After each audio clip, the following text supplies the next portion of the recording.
السلام علیکم ورحمۃ اللہ وبرکاتہ۔ امید کرتا ہوں کہ آپ سب خیریت کے ساتھ ہوں گے، اللہ رب العزت سے راضی ہوں گے اور اللہ رب العزت کو راضی کرنے کی کوششیں کرتے ہوں گے۔ اللہ کا راضی ہو جانا سب سے بڑی کامیابی اور اللہ کا ناراض ہو جانا سب سے بڑی ناکامی ہے۔ جلدی سے آ جائیں، پھر انشاءاللہ اپنی بات کو شروع کرتے ہیں۔ دن بھر تو تھک جاتے ہیں ہم۔ وعلیکم السلام، الحمدللہ، اللہ کا شکر۔ ہاں سارا دن تو ٹائم نہیں ملتا اللہ کے لیے، کیونکہ بہت ساری ایکٹیویٹیز ہوتی ہیں جس میں انسان نے اپنے آپ کو مصروف رکھنا ہوتا ہے۔ تو یہ رات کا آخری حصہ اگر ہم تھوڑا سا اللہ کو دے دیں، سنسیریٹی کے ساتھ، پیورٹی کے ساتھ، لویلٹی کے ساتھ، اٹینشن کے ساتھ، اور تو انشاءاللہ یہ جو رات ہے نا، یہ ضائع ہونے سے بچ جائے گی، اور ہم اس رات میں اللہ کی رحمت کو اپنی طرف متوجہ بھی کر سکتے ہیں۔ اس رات میں ہم نیکیاں بھی کما سکتے ہیں۔ اسی رات میں یعنی آج ابھی ہم اپنی آخرت کو بھی بنا سکتے ہیں۔ اور یاد رکھیے گا کہ آخرت کا بن جانا، اللہ کا راضی ہو جانا، اس کے علاوہ وعلیکم السلام ورحمۃ اللہ، میں کمنٹ اینڈ میں آن کروں گا، ٹھیک ہے؟ ابھی ہمارا صرف کنسنٹریشن ہونا چاہیے کہ ہم آج کیا سیکھتے ہیں۔ انشاءاللہ پھر اینڈ میں آپ لوگوں سے باتیں کریں گے۔ تو میں کیا بات کر رہا تھا؟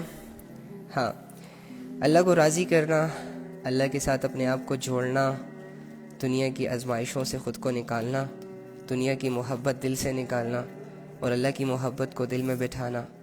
دنیا کے لیے جس طرح ہم فیصلے کرتے ہیں، اسی طرح آخرت کے لیے کچھ فیصلے کرنا۔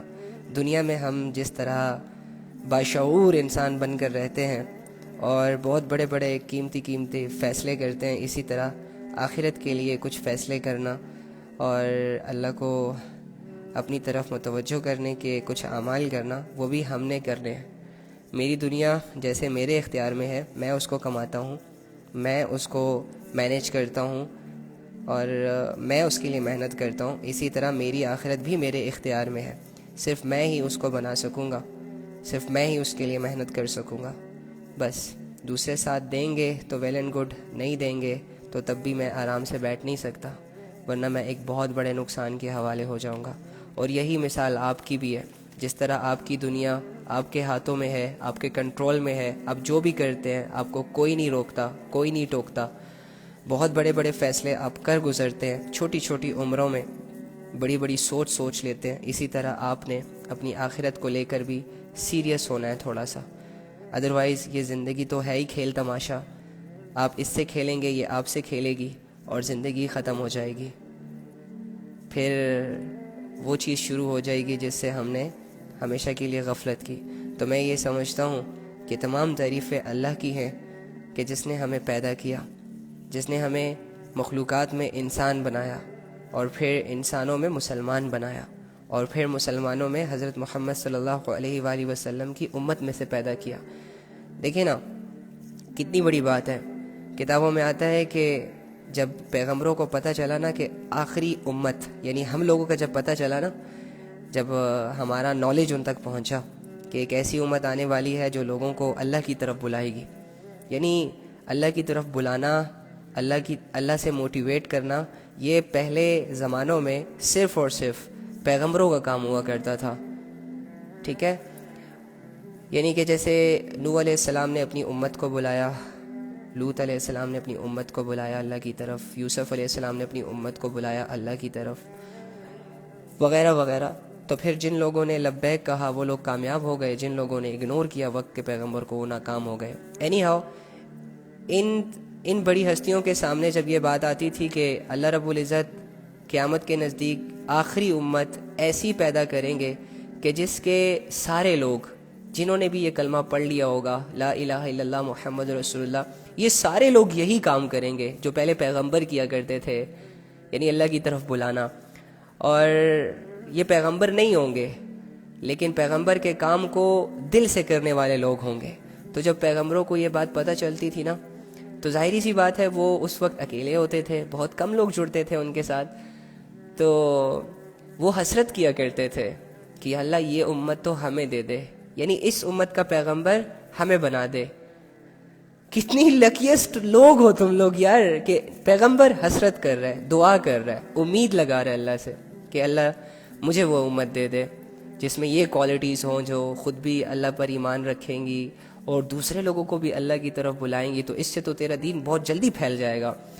لیکن اللہ نے فرمایا کہ نہیں, وہ تو ہماری آخری پیغمبر یعنی حضرت محمد صلی اللہ علیہ وآلہ وسلم کی امت ہے. پھر بہت سارے کتابوں میں آتا ہے کہ پیغمبروں نے یہ کہا یا اللہ والوں نے یہ کہا اس وقت کہ ہمیں اس امت میں پیدا کرنا کہ جس امت کے لوگوں کو انسانوں کے بجائے اللہ کی طرف بلاتے ہیں, لوگوں کو شرک سے آزاد کرنے کی سٹرگل کریں گے, کفر کے اندھیروں سے نکالیں گے اور اللہ کی طرف لائیں گے. یعنی وہ لوگ کتنے خوش قسمت لوگ ہوں گے جو لوگوں کو شرک کے اندھیرے سے نکال کر توحید کی روشنی کی طرف دعوت دیں گے, بدعات کے اندھیرے سے نکال کر سنت کی روشنی کی طرف بلائیں گے, جہالت کے اندھیرے سے نکال کر علم کی روشنی کی طرف بلائیں گے. تو اے اللہ ہمیں بھی ان لوگوں میں شامل کر دے. تو اللہ نے پھر بھی کسی کی دعا قبول نہیں کی, کسی کی حسرت قبول نہیں ہوئی, اور دیکھو اللہ نے تمہیں اس امت میں پیدا کر دیا. سوچو, امیجن کرو کہ تمہاری کتنی بڑی ویلیو ہے. اتنے نیک لوگ اس امت میں صرف پیدا ہونا چاہتے تھے. ان کی تو یہ تھاٹس تھیں, ان کے تو یہ مشن تھے, ویژن تھے کہ ہم اللہ کی طرف لوگوں کو خوب بلائیں گے نا. انہیں تو نہیں پتا کہ وہ امت جب آئے گی تو یہ گل کھلائے گی جو آ کے آج ہم سب کر رہے ہیں. ہماری آنکھوں کے سامنے ہے کہ جو ہم کر رہے ہیں, میرے اعمال میرے سامنے, تمہارے اعمال تمہارے سامنے. اینی ہاؤ, تو کتنے خوش قسمت لوگ ہیں آپ کہ دیکھو اللہ نے پہلے انسان بنا دیا, الحمدللہ کتنی بڑی نعمت ہے. تم جانور بھی تو بن سکتے تھے, پرندے بھی تو بن سکتے تھے, کیڑے مکوڑے بھی تو بن سکتے تھے, کیونکہ یہ ساری چیزیں بھی تو اللہ کی مخلوق ہے نا. لیکن اللہ نے تمہیں انسان بنایا اور انسان اشرف المخلوق کہلایا. ٹھیک ہے, اس کے بعد انسان تو دنیا میں 8 ارب لوگ ہیں. انسان تو آدم علیہ السلام سے لے کر آج تک جتنے بھی پیدا ہوئے سبھی انسان کہلائے. لیکن انسانوں میں مسلمان بن جانا, کیونکہ دیکھو نا انسانوں میں بہت سارے لوگ ہیں جو مشرک ہیں, بہت سارے لوگ ہیں جو جاہل ہیں, بہت سارے لوگ ہیں جو اللہ سے دور ہیں, بہت سارے لوگ ہیں جو گنہگار ہیں, بہت سارے لوگ ہیں جو کہ اللہ کو نہیں مانتے. مسلمان کسے کہا جاتا ہے؟ جو ایک اللہ پر ایمان رکھتا ہے. مسلمان کسے کہا جاتا ہے؟ جو اللہ کو مانتا ہے اور اللہ کی مانتا ہے, جو اپنی چوائس سے اللہ کو چوز کرتا ہے, اللہ کے لیے قربانیاں کرتا ہے, اللہ کے لیے فیصلے کرتا ہے, اللہ کے نالج کو اپنے دل میں جگہ دیتا ہے, اور یہ دنیا کی زندگی مشغلوں میں, کھیل تماشوں میں, ناچنے میں, گانے میں, کودنے میں نہیں سپینڈ کرتا, بلکہ یہ دنیا کی زندگی اللہ کے بتائے ہوئے شریعت اور قانون کے مطابق سپینڈ کر کے چلا جاتا ہے, اور پھر اللہ سے ریوارڈ لے کر ہمیشہ ہمیشہ کی زندگی میں انجوائمنٹ کرتا ہے. یہ ہے مسلمان کا ایک چھوٹا سا تعارف. تو دیکھو اللہ نے پھر تمہیں مسلمان پیدا کر دیا. 8 ارب لوگوں کے کتنے مختلف دین ہے. کوئی بتوں کو راضی کر رہا ہے اللہ سمجھ کر, کوئی آگ کی پوجا کر رہا ہے اللہ سمجھ کر, کوئی انگاروں پر چل رہا ہے یہ سمجھ کر کہ اس سے میرا اللہ مجھ سے راضی ہو جائے گا. ڈفرینٹ طریقوں سے اپنے رب کو راضی کرنے کی وہ کوشش کر رہے ہیں, حالانکہ وہ جھوٹے خدا ہیں, حالانکہ ان کی کوئی حقیقت نہیں ہے. ان کو ان کا شرک شیطان نے اتنا خوشنما کر کے دکھایا ہے کہ جس کی وجہ سے وہ مگن ہو گئے. لیکن تم دیکھو جب سجدہ کرتے ہو تو تمہارے دل میں یہ احساس ہوتا ہے کہ میں اپنے رب کو سجدہ کر رہا ہوں, اس رب کو سجدہ کر رہا ہوں جس کا کوئی شریک نہیں ہے. دیکھو اللہ نے تمہیں کتنا قیمتی کانسیپٹ دے دیا, کتنا قیمتی عقیدہ دے دیا, وداؤٹ اینی اسٹرگل. حالانکہ اس عقیدے کے لیے صحابہ نے اسٹرگلز کی تھی. وہ میں پھر بعد میں کبھی سناؤں گا, لمبی سٹوری ہے. تو یہ ایمان لوگوں کو بہت ساری قربانیوں کے بعد ملا, لیکن اللہ نے تمہیں مسلمان پیدا کر دیا بائی برتھ, ماں کی گود میں کلمہ دے دیا. تو دیکھو کتنی بڑی نعمت ہے اللہ کی. لیٹ سپوز تمہارے پاس گاڑی ہوتی, لیٹ سپوز تمہارے پاس بنگلے ہوتے, لیٹ سپوز تمہاری پسند کی شادی ہو جاتی, لیٹ سپوز تم فیمس ہوتے, لیٹ سپوز تمہارے ٹریلین فالوورز ہوتے, لیٹ سپوز تمہارا نام پوری دنیا میں مشہور ہوتا, تمہارے نام کے سائن بورڈ لوگوں نے اپنے گھروں کے اوپر لگائے ہوتے, اور تم ایک قسم کے سٹار بن چکے ہوتے، بٹ تمہاری لائف اللہ سے خالی ہوتی، تو کیا تم اپنے آپ کو یہ کہہ سکتے ہو کہ تم کامیاب ہو؟ نہیں کہہ سکتے نا. تو اللہ نے تمہیں مسلمان بنا کر تم پر کتنا بڑا انعام کیا. اللہ نے آپ لوگوں کو ایمان کی دولت دے کر آپ پر کتنا بڑا کتنا بڑا ایک احسان کیا. مانتے ہو کہ نہیں مانتے؟ تو اللہ یہی فرماتے ہیں کہ جو میری نعمتوں کا تذکرہ کرے، جو میری نعمتوں پر، میرے احساناتوں پر شکر گزاری کا راستہ اختیار کرے گا تو میں ان نعمتوں میں اضافہ کر دوں گا. میں اگر یہ پیسے پہ شکر کر رہا ہے، یہ سمجھ کر کہ یہ پیسہ میرا اللہ کا ہے، اللہ نے مجھے دیا ہے، اور ایک شکر زبان سے کر رہا ہے، دوسرا ایکشن سے کر رہا ہے، اسی پیسے میں اللہ کے لیے خرچ کرتا ہے، اسی پیسے میں ضرورت مندوں کی ضرورتوں کو پورا کرتا ہے، زکوٰۃ دیتا ہے، قربانیاں کرتا ہے، گھر والوں کی رسپانسبلٹیاں پوری کرتا ہے، تو بیسیکلی یہ پیسے کا شکر کر رہا ہے. اور زبان سے بھی یہ کہتا ہے کہ اللہ تیرا شکر ہے کہ آپ نے مجھے ویل سیٹلڈ بنایا، آپ نے مجھے 1,00,000-2,00,000 کی ضرورت تھی لیکن کروڑ دے دیے، وغیرہ وغیرہ. تو اللہ تعالیٰ اس کے مال میں برکتیں عطا فرماتے ہیں، ان کے مال کو پہلے سے زیادہ بڑھا دیتے ہیں. آپ دیکھتے ہوں گے نا کہ بزنس مین ایک سال میں ان کے پاس اگر 2 لاکھ ہوتے ہیں تو اگلے سال ان کے پاس 10 لاکھ کی پراپرٹی آ جاتی ہے. ہو سکتا ہے وہ شکر کرتے ہوں. اسی طرح اگر کوئی انسان اولاد کو اچھی پرورش کر رہا ہے، اولاد کو اللہ کے لیے تیار کر رہا ہے، اولاد کے دلوں میں اللہ کے جذبے پیدا کر رہا ہے، اولاد کے دلوں میں اللہ کی محبت کے لیے سٹرگل کر رہا ہے، اولاد کی پرورش دین شریعت کے قاعدے قانون کے اندر کر رہا ہے، اولاد کا یہ کانسیپٹ بنا رہا ہے کہ میرے بیٹے تم اس دنیا میں آئے تو ہمارے ذریعے سے ہو، لیکن تم آئے کسی اور کے لیے ہو. یہ تمہاری ماں ہے، میں تمہارا باپ ہوں، لیکن تمہارا مقصد یہ ہے کہ تم نے اللہ کو راضی کرنا ہے، اور اللہ کو راضی کرنے میں اگر تمہیں ہمیں ناراض بھی کرنا پڑ جائے تو تمہیں الاؤ ہے، لیکن اللہ کو کبھی ناراض مت ہونے دینا، اللہ کو کبھی اپنی زندگی سے نہ جانے دینا. جو اس طرح اللہ رب العزت کے ساتھ اپنی اولاد کو جوڑنے کی کوشش کرتے ہیں تو ڈیفینیٹلی یہ ان کا شکر ہوتا ہے کہ اللہ نے اولاد دی. اب اولاد کو اللہ کے لیے تیار کیا جا رہا ہے تو اللہ تعالیٰ ان کی اولادوں کو فرما بردار بنا دیتے ہیں، اولادوں سے ان کو فائدے دیتے ہیں، ٹھیک ہے، اور تعداد بھی، کوانٹٹی بھی بڑھ جاتی ہے. اسی طرح اگر کوئی انسان اپنے ایمان پر شکر کرے، تھوڑی سی ریسرچ کرے، گوگل کی مدد سے، یوٹیوب کی مدد سے، سوشل سائٹس کی مدد سے ریسرچ یہ کرے کہ پہلے تو یہ سرچ کرے کہ اس دنیا میں کتنے مذاہب ہیں. وہ پتہ چل جانے کے بعد ان مذاہب میں کیا کیا ہوتا ہے، وہ پتہ چل جانے کے بعد اس کے کلچرز کیا ہیں، وہ پتہ چل جانے کے بعد ان مذاہب کا خدا جو انہوں نے بنایا ہوا ہے وہ کیسے راضی ہوتا ہے. تو آپ کو اتنے مشکل طریقے سامنے آئیں گے، اتنے عجیب طریقے سامنے آئیں گے کہ لوگ اپنے جھوٹے خداؤں کو راضی کرنے کے لیے، ان پتھروں کو راضی کرنے کے لیے پتہ نہیں کیا کچھ نہیں کرتے. تو آپ کی آنکھیں کھل جائیں گی، آپ کا ذہن روشن ہو جائے گا، اور آپ خود یہ کہنے پر مجبور ہو جائیں گے کہ تھینک گاڈ میرا جو مذہب ہے وہ اسلام ہے، جس نے ہمیں یہ نہیں کہا کہ انگاروں پر چلنے سے خدا راضی ہوتا ہے، جس نے ہمیں یہ نہیں کہا کہ جب 3 بیٹیاں تمہاری ہوں تو ایک بیٹی کو تم نے قتل کرنا ہے سمندر کے کنارے تو تمہارا دیوتا یا تمہارا شیطان تم سے راضی ہو جائے گا. ہمارے اسلام نے ہمیں ایسا کوئی بھی حکم نہیں دیا الحمدللہ کہ تم نے پتھروں کے سامنے جانا ہے، پتھروں پر مالے چڑھانے ہیں، پتھروں پر دودھ گرانا ہے، پتھروں کے سامنے مٹھائیاں رکھنی ہیں، پتھروں کو پھولوں کے مالے چڑھانے ہیں. الحمدللہ کہ ہمارا اسلام ہمیں ایسا کوئی بھی حکم نہیں دیتا. ہمارا اسلام ہمیں یہی سیدھا سادہ حکم دیتا ہے کہ بھائی وضو کرو، نماز پڑھو، یہ عبادت ہے اللہ کی. جھوٹ اور سچ میں جھوٹ کو چھوڑ دو، سچ بولو، یہ عبادت ہے اللہ کی. اچھائی اور برائی میں برائی کو چھوڑ دو، چاہے وہ کتنی ہی آسان کیوں نہ ہو، اور اچھائی کو اپنا لو چاہے وہ کتنی ہی مشکل نہ ہو. یہ ہمارا رب ہے، ہمارے رب کی تعلیمات ہے. اینی ہاؤ تو اللہ کا کتنا بڑا شکر ہے کہ اللہ رب العزت نے ہمیں انسانوں میں مسلمان بنا دیا.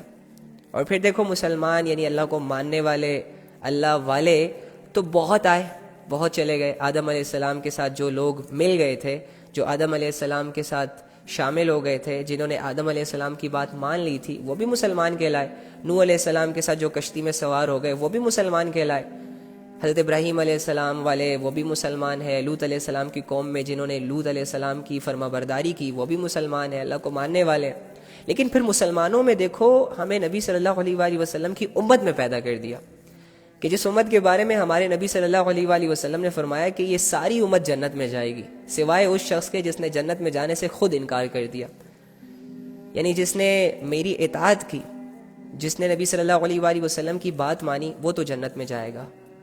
اور ایون کہ کتابوں میں یہاں تک آتا ہے کہ کوئی شخص اگر یہ کلمہ صدقے دل سے پڑھ لے، اخلاص سے پڑھ لے، لا الہ الا اللہ محمد رسول اللہ کی گواہی دے دے کہ ہاں میرا ایک خدا ہے، اس کا کوئی شریک نہیں ہے، اور میرا آخری نبی حضرت محمد صلی اللہ علیہ وآلہ وسلم ہے، اور میرا قرآن پر ایمان ہے، یعنی وہ ان عقیدوں کو بلیو کر لے، تو اگر یہ جتنا بڑا گنہگار ہوگا ایک نہ ایک دن جہنم سے نکل کر جنت میں ضرور جائے گا. تو سوچے کتنی بڑی اپورچونٹی ہے نبی صلی اللہ علیہ وآلہ وسلم کی بدولت جو ہمیں ملی ہے. اور پھر دیکھو ہمارے نبی صلی اللہ علیہ وآلہ وسلم کی وہ دعا جو انہوں نے نہیں مانگی تھی دنیا میں، جو کہ قبول ہوگی ڈیفینیٹلی، وہ اللہ نے دی اسی لیے تھی کہ نبی صلی اللہ علیہ وآلہ وسلم مانگے اور نبی صلی اللہ علیہ وآلہ وسلم کا کوئی کام ایک دم سے ہو جائے. تو نبی صلی اللہ علیہ وآلہ وسلم نے وہ دعا ہمارے لیے بچا کے رکھی ہے. قیامت کے دن جب نبی صلی اللہ علیہ وآلہ وسلم وہ دعا امت کے گنہگاروں کے حق میں مانگیں گے تو جہنم سے اربوں کی تعداد میں مسلمان نکلیں گے، گنہگار مسلمان نکلیں گے جن کی تنہائیاں ناپاک تھیں، جنہوں نے اللہ کے حدودوں کو پامال کیا تھا، لیکن ان کے دلوں میں ایمان تھا، یقین تھا، وہ لا الہ الا اللہ کا اقرار وہ دل سے کر چکے تھے مسلمان، بس گناہوں کی وجہ سے جہنم میں چلے گئے، آگ کے حوالے ہو گئے، گناہوں کی وجہ سے عذاب نے ان کو گھیر لیا، اور پتہ نہیں کروڑوں اربوں سالوں سے بیچارے عذاب میں جل رہے ہوں گے، اللہ بچائے ہم سب کو. تو ان لوگوں کو بھی قیامت کے دن نبی کی دعا، نبی کی شفاعت کی بدولت جہنم سے نکال کر جنت میں لے جایا جائے گا. تو دیکھو یہ بھی ایک اپورچونٹی ہے ہمارے پاس. تو مجھے بتائیں یہ جتنی بھی یہ اپورچونٹیز میں نے آپ کو بتائی ہیں، جتنی بھی یہ نعمتیں میں نے آپ کو گنوائی ہیں، کیا اس کے لیے آپ نے اسٹرگل کی ہے؟ کیا اس کے لیے آپ نے دعا کی ہے؟ کیا اس کے لیے آپ نے کوئی حامیاں بھری تھی؟ نہیں، اللہ نے مفت میں یہ ساری چیزیں دے دی ہیں. تو جب آپ کو اتنی قیمتی چیزیں اللہ کی طرف سے بن مانگے مل گئیں تو تمہارے پاس کیا ریزن ہے کہ تم ان نعمتوں کی شکر گزاری نہ کرو، تم ان نعمتوں پر لمبے لمبے سجدے کر کے اپنے رب کو راضی نہ کرو، اور تم ان نعمتوں کے لیے اپنی زندگیوں کو چینج نہ کرو. تم اللہ رب العزت کے اتنے احسانات کی بدولت، اتنے احسانات کی وجہ سے اپنے وہ 2-4 گناہ جو تم ڈیلی بیسس پہ کرتے ہو ان کو چھوڑ نہ دو. کوئی ریزن ہے؟ نہیں ہے نا ریزن. ہم اللہ سے کتنی چھوٹی چھوٹی چیزیں مانگتے ہیں، یا اللہ گاڑی دے دے، یا اللہ یہ لڑکی دے دے، یہ لڑکا دے دے، یہ پیسے دے دے، یہ جاب دے دے، اور اللہ نے جو ہمیں بن مانگے جو چیز عطا کی ہے اسے تم چھوڑ سکتے ہو؟ لیٹ سپوز تمہیں کوئی یہ آفر کر دے کروڑوں لے لو، اربوں لے لو، ایمان چھوڑ دو، تو تم چھوڑو گے؟ نہیں چھوڑو گے. تو یہ پروف کرتی ہے یہ بات کہ کروڑوں میٹر نہیں کرتے، ایمان میٹر کرتا ہے. لیٹ سپوز کوئی تمہیں یہ آفر دے دے کہ میں اپنے گھر کی ساری بیٹیاں، چاروں کے چاروں بیٹیاں تمہارے چاروں بہنوں کو تو اکٹھا نہیں کیا جا سکتا، اینی ہاؤ کوئی تمہیں یہ ڈیمانڈ کر دے کہ جس لڑکی پر تم ہاتھ رکھو گے وہ لڑکی تمہارے نکاح میں دے دی جائے گی، بدلے میں تم ایسا کرو، ایمان چھوڑ دو، اللہ کو ماننا چھوڑ دو. یہ جو کلمہ تم نے پڑھا ہوا ہے لا الہ الا اللہ محمد رسول اللہ، جس کی حقیقت بھی تمہیں ابھی تک سمجھ نہیں آئی، جس کے الفاظ کا مطلب بھی ابھی تک تمہیں نہیں سمجھ آیا، جس کے نیچے کی زندگی اور جس کے حدود بھی تمہیں سمجھ نہیں آ رہے، تم نے تو صرف پڑھا ہوا ہے نا، یہ چھوڑ دو تو تم تب بھی تیار نہیں ہوگے. سو یہ چیز یہ پروف کرتی ہے کہ کلمہ ہی سب سے بڑی دولت ہے. تو اللہ نے تمہیں اتنی بڑی دولت تو دے دی. اللہ کے خزانوں میں جو سب سے قیمتی چیز ہے وہ ہدایت ہے. آپ کو پتہ ہے سب سے قیمتی چیز ہدایت ہے، سب سے قیمتی چیز. باقی ساری چیزیں ہدایت سے کم ہیں، لیکن سب سے پیک پر اللہ کے خزانوں میں جو سب سے پریشیس چیز ہے، جس سے قیمتی کوئی چیز ہو ہی نہیں سکتی، وہ ہدایت ہے. تو اللہ نے تمہیں ہدایت دے دی، یعنی اپنا بندہ بنا لیا، اپنا کلمہ پڑھوا لیا، نمازیں سکھوا دی، قرآن تمہاری زندگی میں اتار دیا. اور کیا چاہیے اللہ کے بندو؟ ہدایت مل جانے کے بعد بھی کوئی حسرت اگر تمہارے دلوں میں ہے تو میں یہ نہیں سمجھتا کہ تم ٹھیک ہو. ہدایت پر شکر کرو پہلے، جس طرح اس کے شکر کرنے کا حق ہے. آپ کو پتہ ہے اب تو ایمان لے آئے ہو نا، اب تو بچ گئے ہو. ایک عجیب بات بتاتا ہوں آج آپ کو، عجیب نہیں ہے لیکن ہمارے لیے اس لیے ہوگی کیونکہ ہمیں قدر نہیں ہے اپنے ایمان کی. یہ جو لوگ ایمان نہیں لا رہے نا، جن لوگوں کی زندگیوں میں اللہ نہیں ہے، جن لوگوں کی زندگیوں میں آپ دیکھتے ہیں کہ گاڑیاں تو بہت ہیں شہرت تو بہت ہے, عزتیں بھی ان کو ہر جگہ سے مل رہی ہے, اور دنیا ان کے ناموں کے گن گا رہی ہے, لیکن ان کی زندگی میں ہدایت نہیں ہے. اور جب کوئی ہدایت والا ان کو ہدایت کی طرف بلاتا ہے تو یہ لوگ ہدایت پر نہیں آتے, یہ اپنی لگژری لائف کو لے کر سیٹسفائیڈ ہوتے ہیں. یہ دنیا میں ایٹ ڈرنک اینڈ بی میری والا کانسیپٹ لے کے جی رہے ہوتے ہیں. ان کو کوئی غرض نہیں ہوتی مرنے سے, ان کو کوئی یقین نہیں ہوتا کہ مرنے کے بعد دوبارہ زندہ ہونا ہے. یہ کسی اللہ کے پابند نہیں ہوتے, کسی شریعت کے پابند نہیں ہوتے, بس پیسہ ہی ان کا خدا ہوتا ہے, لگژری لائف ہی ان کا معبود ہوتی ہے, اور اپنی خواہشوں کو پیسوں کے بلبوتے پر, پیسوں کے زور سے یا طاقت کے زور سے پورا کرنا ہی ان کا بہت بڑا کارنامہ ہوتا ہے, وغیرہ وغیرہ. آپ کو پتہ ہے اللہ تعالیٰ کیا فرماتے ہیں قرآن میں؟ ربما یود الذین کفروا لو کانوا مسلمین.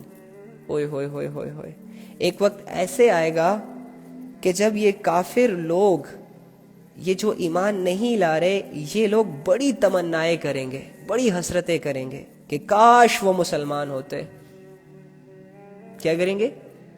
یعنی اللہ فرما رہے ہیں ربما یود الذین کفروا لو کانوا مسلمین. ایک وقت آئے گا جب یہ لوگ جو ایمان نہیں لا رہے, جو کافر ہیں, بڑی تمنائیں کریں گے, خواہشیں کریں گے کہ کاش وہ مسلمان ہوتے. Can you imagine? یہ اللہ فرما رہے ہیں. اللہ رب العزت قرآن میں نان مسلمز کے بارے میں, نان مسلمز کا فیوچر آپ کو بتا رہے ہیں, آنے والے حالات بتا رہے ہیں کہ وہ کیا کرنے والے ہیں. آج تو ان پر ایمان پیش کیا جاتا ہے تو یہ آگے سے کہتے ہیں کہ ہمیں نہیں چاہیے تمہارا خدا. آج تو جب انہیں کوئی کہتا ہے کہ مسلمان ہو جاؤ تو کہتے ہیں کہ نہیں ہونا مسلمان. آج تو جب ان پر نبی صلی اللہ علیہ وآلہ وسلم کا کلمہ پیش کیا جاتا ہے تو یہ ان کو لائٹ لیتے ہیں, یہ اپنے آپ کو ایگری نہیں کر پاتے, یہ اپنے آپ کو تیار نہیں کر پاتے.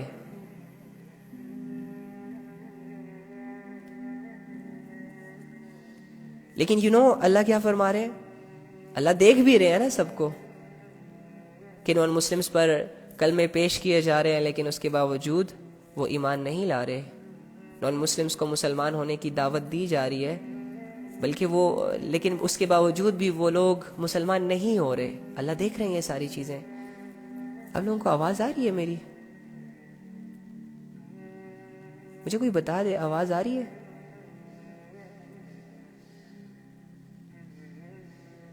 اوکے.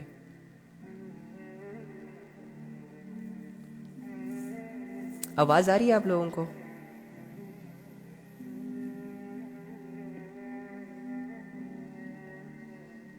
اوکے.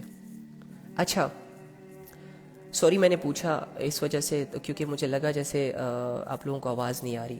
تو آج یہ جن لوگوں پر کلمہ پیش کیا جا رہا ہے نا, اور یہ لوگ کہتے ہیں کہ ہمیں اسلام نہیں چاہیے, ہم خوش ہیں اپنی بتوں کی پوجا کرنے میں, ہم خوش ہیں آگ کی پرستشس, وہ کیا کہتے ہیں, آگ کو اب بڑی طاقت ماننے کے لیے, ہم خوش ہیں شیطان کی بنائی ہوئی زندگی میں, ہم خوش ہیں اپنی بے حیائیوں میں, وغیرہ وغیرہ. لوگ ان کو سمجھاتے ہیں نا. کافروں کو اللہ کی طرف بلایا جاتا ہے, یہ نہیں کہ نہیں بلایا جاتا. بہت سارے اسکالرز ہیں جو کام کر رہے ہیں, لیکن ان کو انکار بھی سننا پڑتا ہے. تو اللہ تعالیٰ نا ان کا فیوچر یعنی آنے والے حالات آپ کو پہلے سے ہی بتا رہے ہیں. کتنے خوش قسمت لوگ ہیں آپ. اس سے آپ کی خوش قسمتی بھی ظاہر ہو رہی ہے, اور ان کے لیے بھی ایک ہائی لائٹ ہے کہ یار دیکھو یہ تم کرنے والے ہو, تو اس سے پہلے عقل کے ناخن لے لو, ہوش کر لو تھوڑا سا, پھر ٹائم گزر جائے گا اور تم نہیں کر سکو گے. تو اللہ کیا فرماتے ہیں؟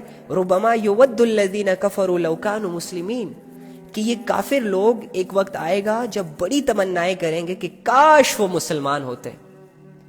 اچھا, کتابوں میں ایک اور چیز بھی آتی ہے کہ یہ آئی ڈونٹ نو کہ وہ اتھینٹک ہے کہ نہیں, لیکن مجھ پر اس نے بڑی اثر کی تھی.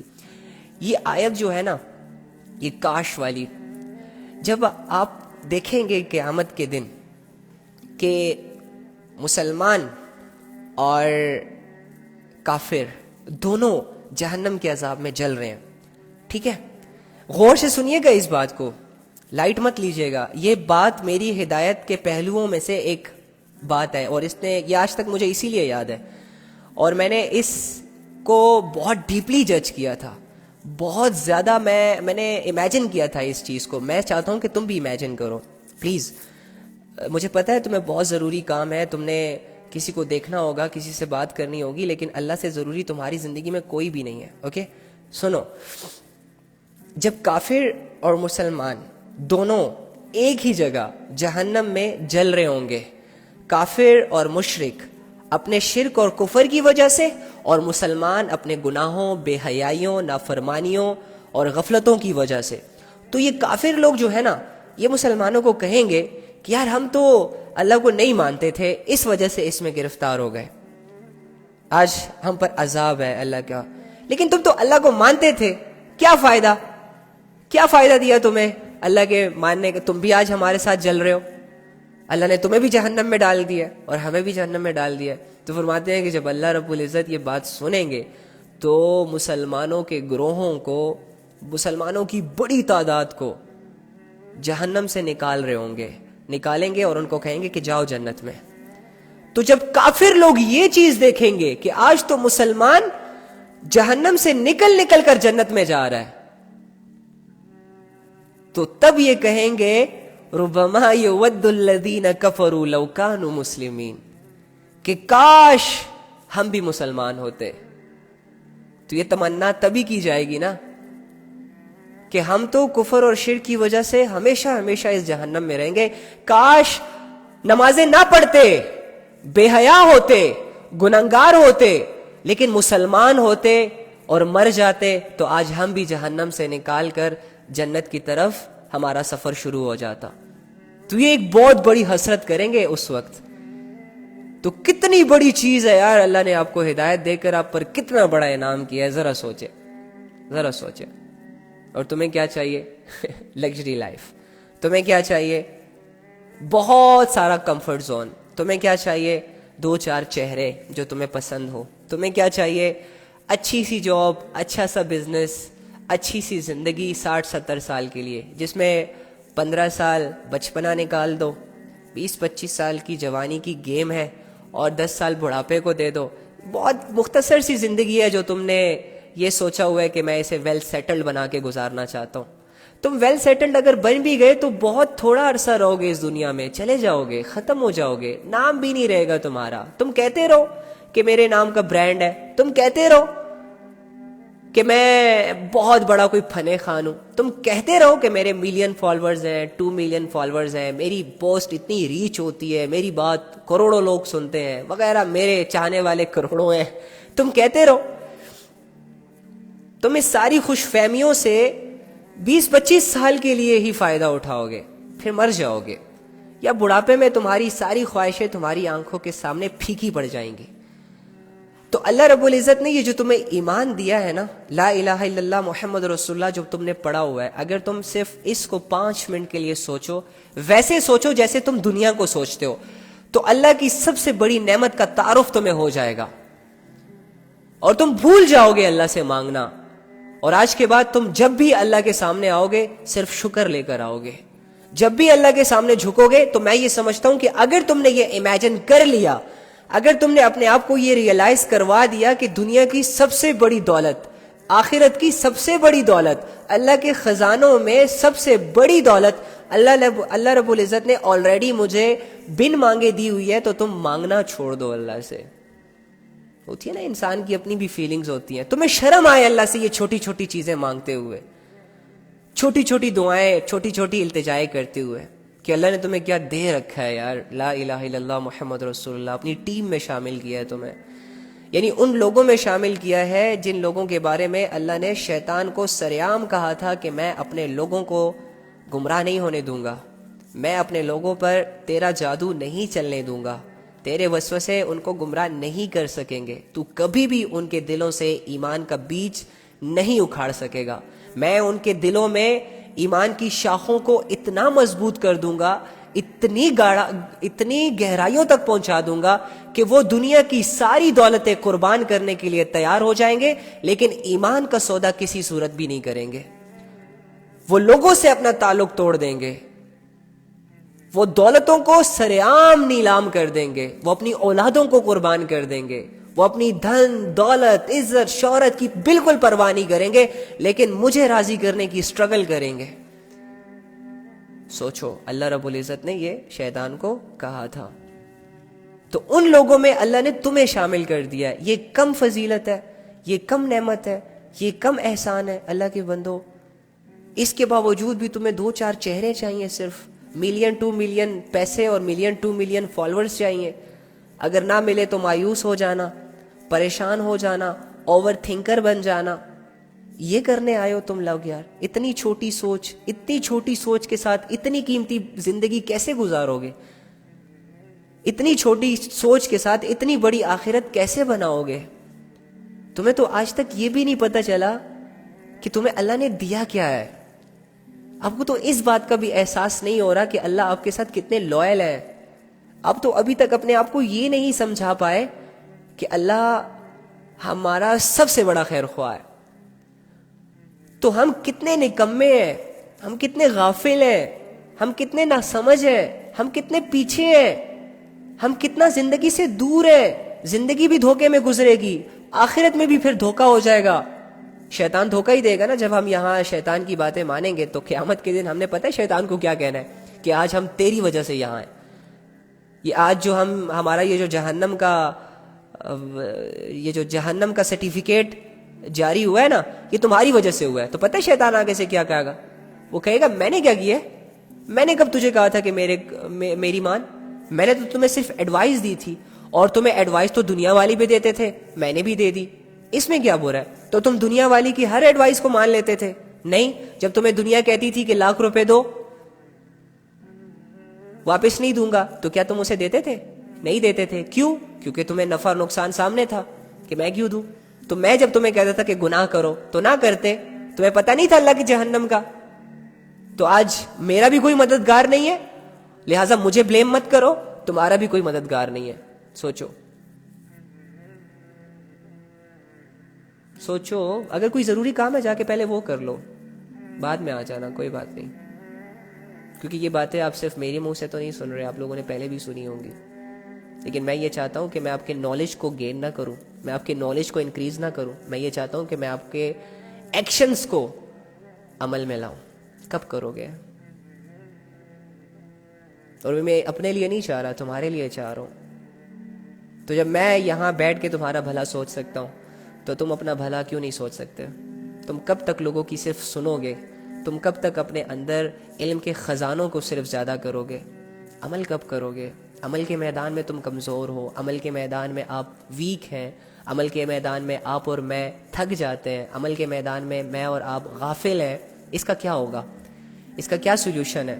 یہ قرآن کی ساری آیتیں بس صرف پڑھ لینا، سمجھ لینا، سن لینا، یاد کر لینا کیا انف ہو جائے گا؟ نو۔ آپ سے تو آپ کے علم کا سوال ہوگا۔ اللہ پوچھیں گے کہ جتنا نالج تمہیں تھا، جتنا علم تمہیں دیا گیا تھا، جتنا حلال اور حرام تمہیں پتہ تھا، اس کے بعد تم نے حلال کیا یا نہیں کیا؟ حرام سے بچے یا نہ بچے؟ ہاں سوچے۔ تو اس سوال میں تو ہم پھر فیل ہو جائیں گے۔ اللہ تو ہمارے ایکشن کو دیکھتا ہے، ہمارے اعمال کو دیکھتا ہے۔ ڈزنٹ میٹر کہ ہم بدصورت ہیں یا خوبصورت ہیں، کالے ہیں یا گورے ہیں، امیر ہے یا غریب ہے، سڑک چھاپ ہے یا کیا ہے، کچھ بھی نہیں۔ یہ کچھ میٹر نہیں کرتا اللہ کی نظروں میں۔ اللہ کی نظروں میں یہی میٹر کرتا ہے کہ کون عمل میں سب سے آگے ہے، کون تقوی اور طہارت میں سب سے آگے ہے، کوشش کون کر رہا ہے، اسٹرگل کون کر رہا ہے۔ تو کیا کر رہے ہیں ہم؟ صرف پڑھ رہے ہیں، لکھ رہے ہیں، بڑی بڑی ڈگریاں لے کر دیواروں پر لٹکا رہے ہیں فریم کر کے، بس مر جائیں گے یار، پھر کیا ہوگا؟ عمل پتہ ہے جب ہم مریں گے تو کس چیز کی بھیک مانگیں گے؟ ایکشن کی بھیک مانگیں گے۔ کیا سجید؟ یا اللہ توبہ کرنی ہے، بھیج دے واپس۔ یا اللہ اچھے اعمال کرنے ہیں، بھیج دے واپس۔ یا اللہ اپنی زندگی کو سدھارنا ہے، بھیج دے واپس۔ یعنی جتنا پتہ ہوگا اس پر عمل کرنے کی بھیک مانگیں گے اللہ سے کہ ایک دفعہ چانس دے دے۔ اللہ نہیں دیں گے۔ تو تمہیں تو آج چانس ملا ہوا ہے، تو ایکشن کرو۔ تمہاری زندگی ایکشن کے لیے ہے۔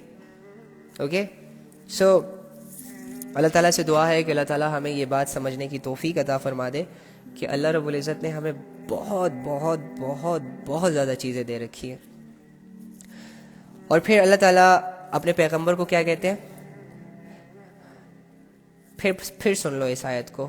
اللہ فرماتے ہیں ایک وقت آئے گا جب یہ کافر لوگ بڑی تمنائیں کریں گے کہ کاش وہ مسلمان ہوتے، اور اے پیغمبر انہیں ان کے حالات پر چھوڑ دو، انہیں ان کے حالات پر چھوڑ دو کہ یہ خوب کھا لیں، مزے اڑا لیں، اور وہ خیالی امیدیں جو یہ سوچتے رہتے ہیں انہیں غفلت میں ڈالے رکھے ہیں۔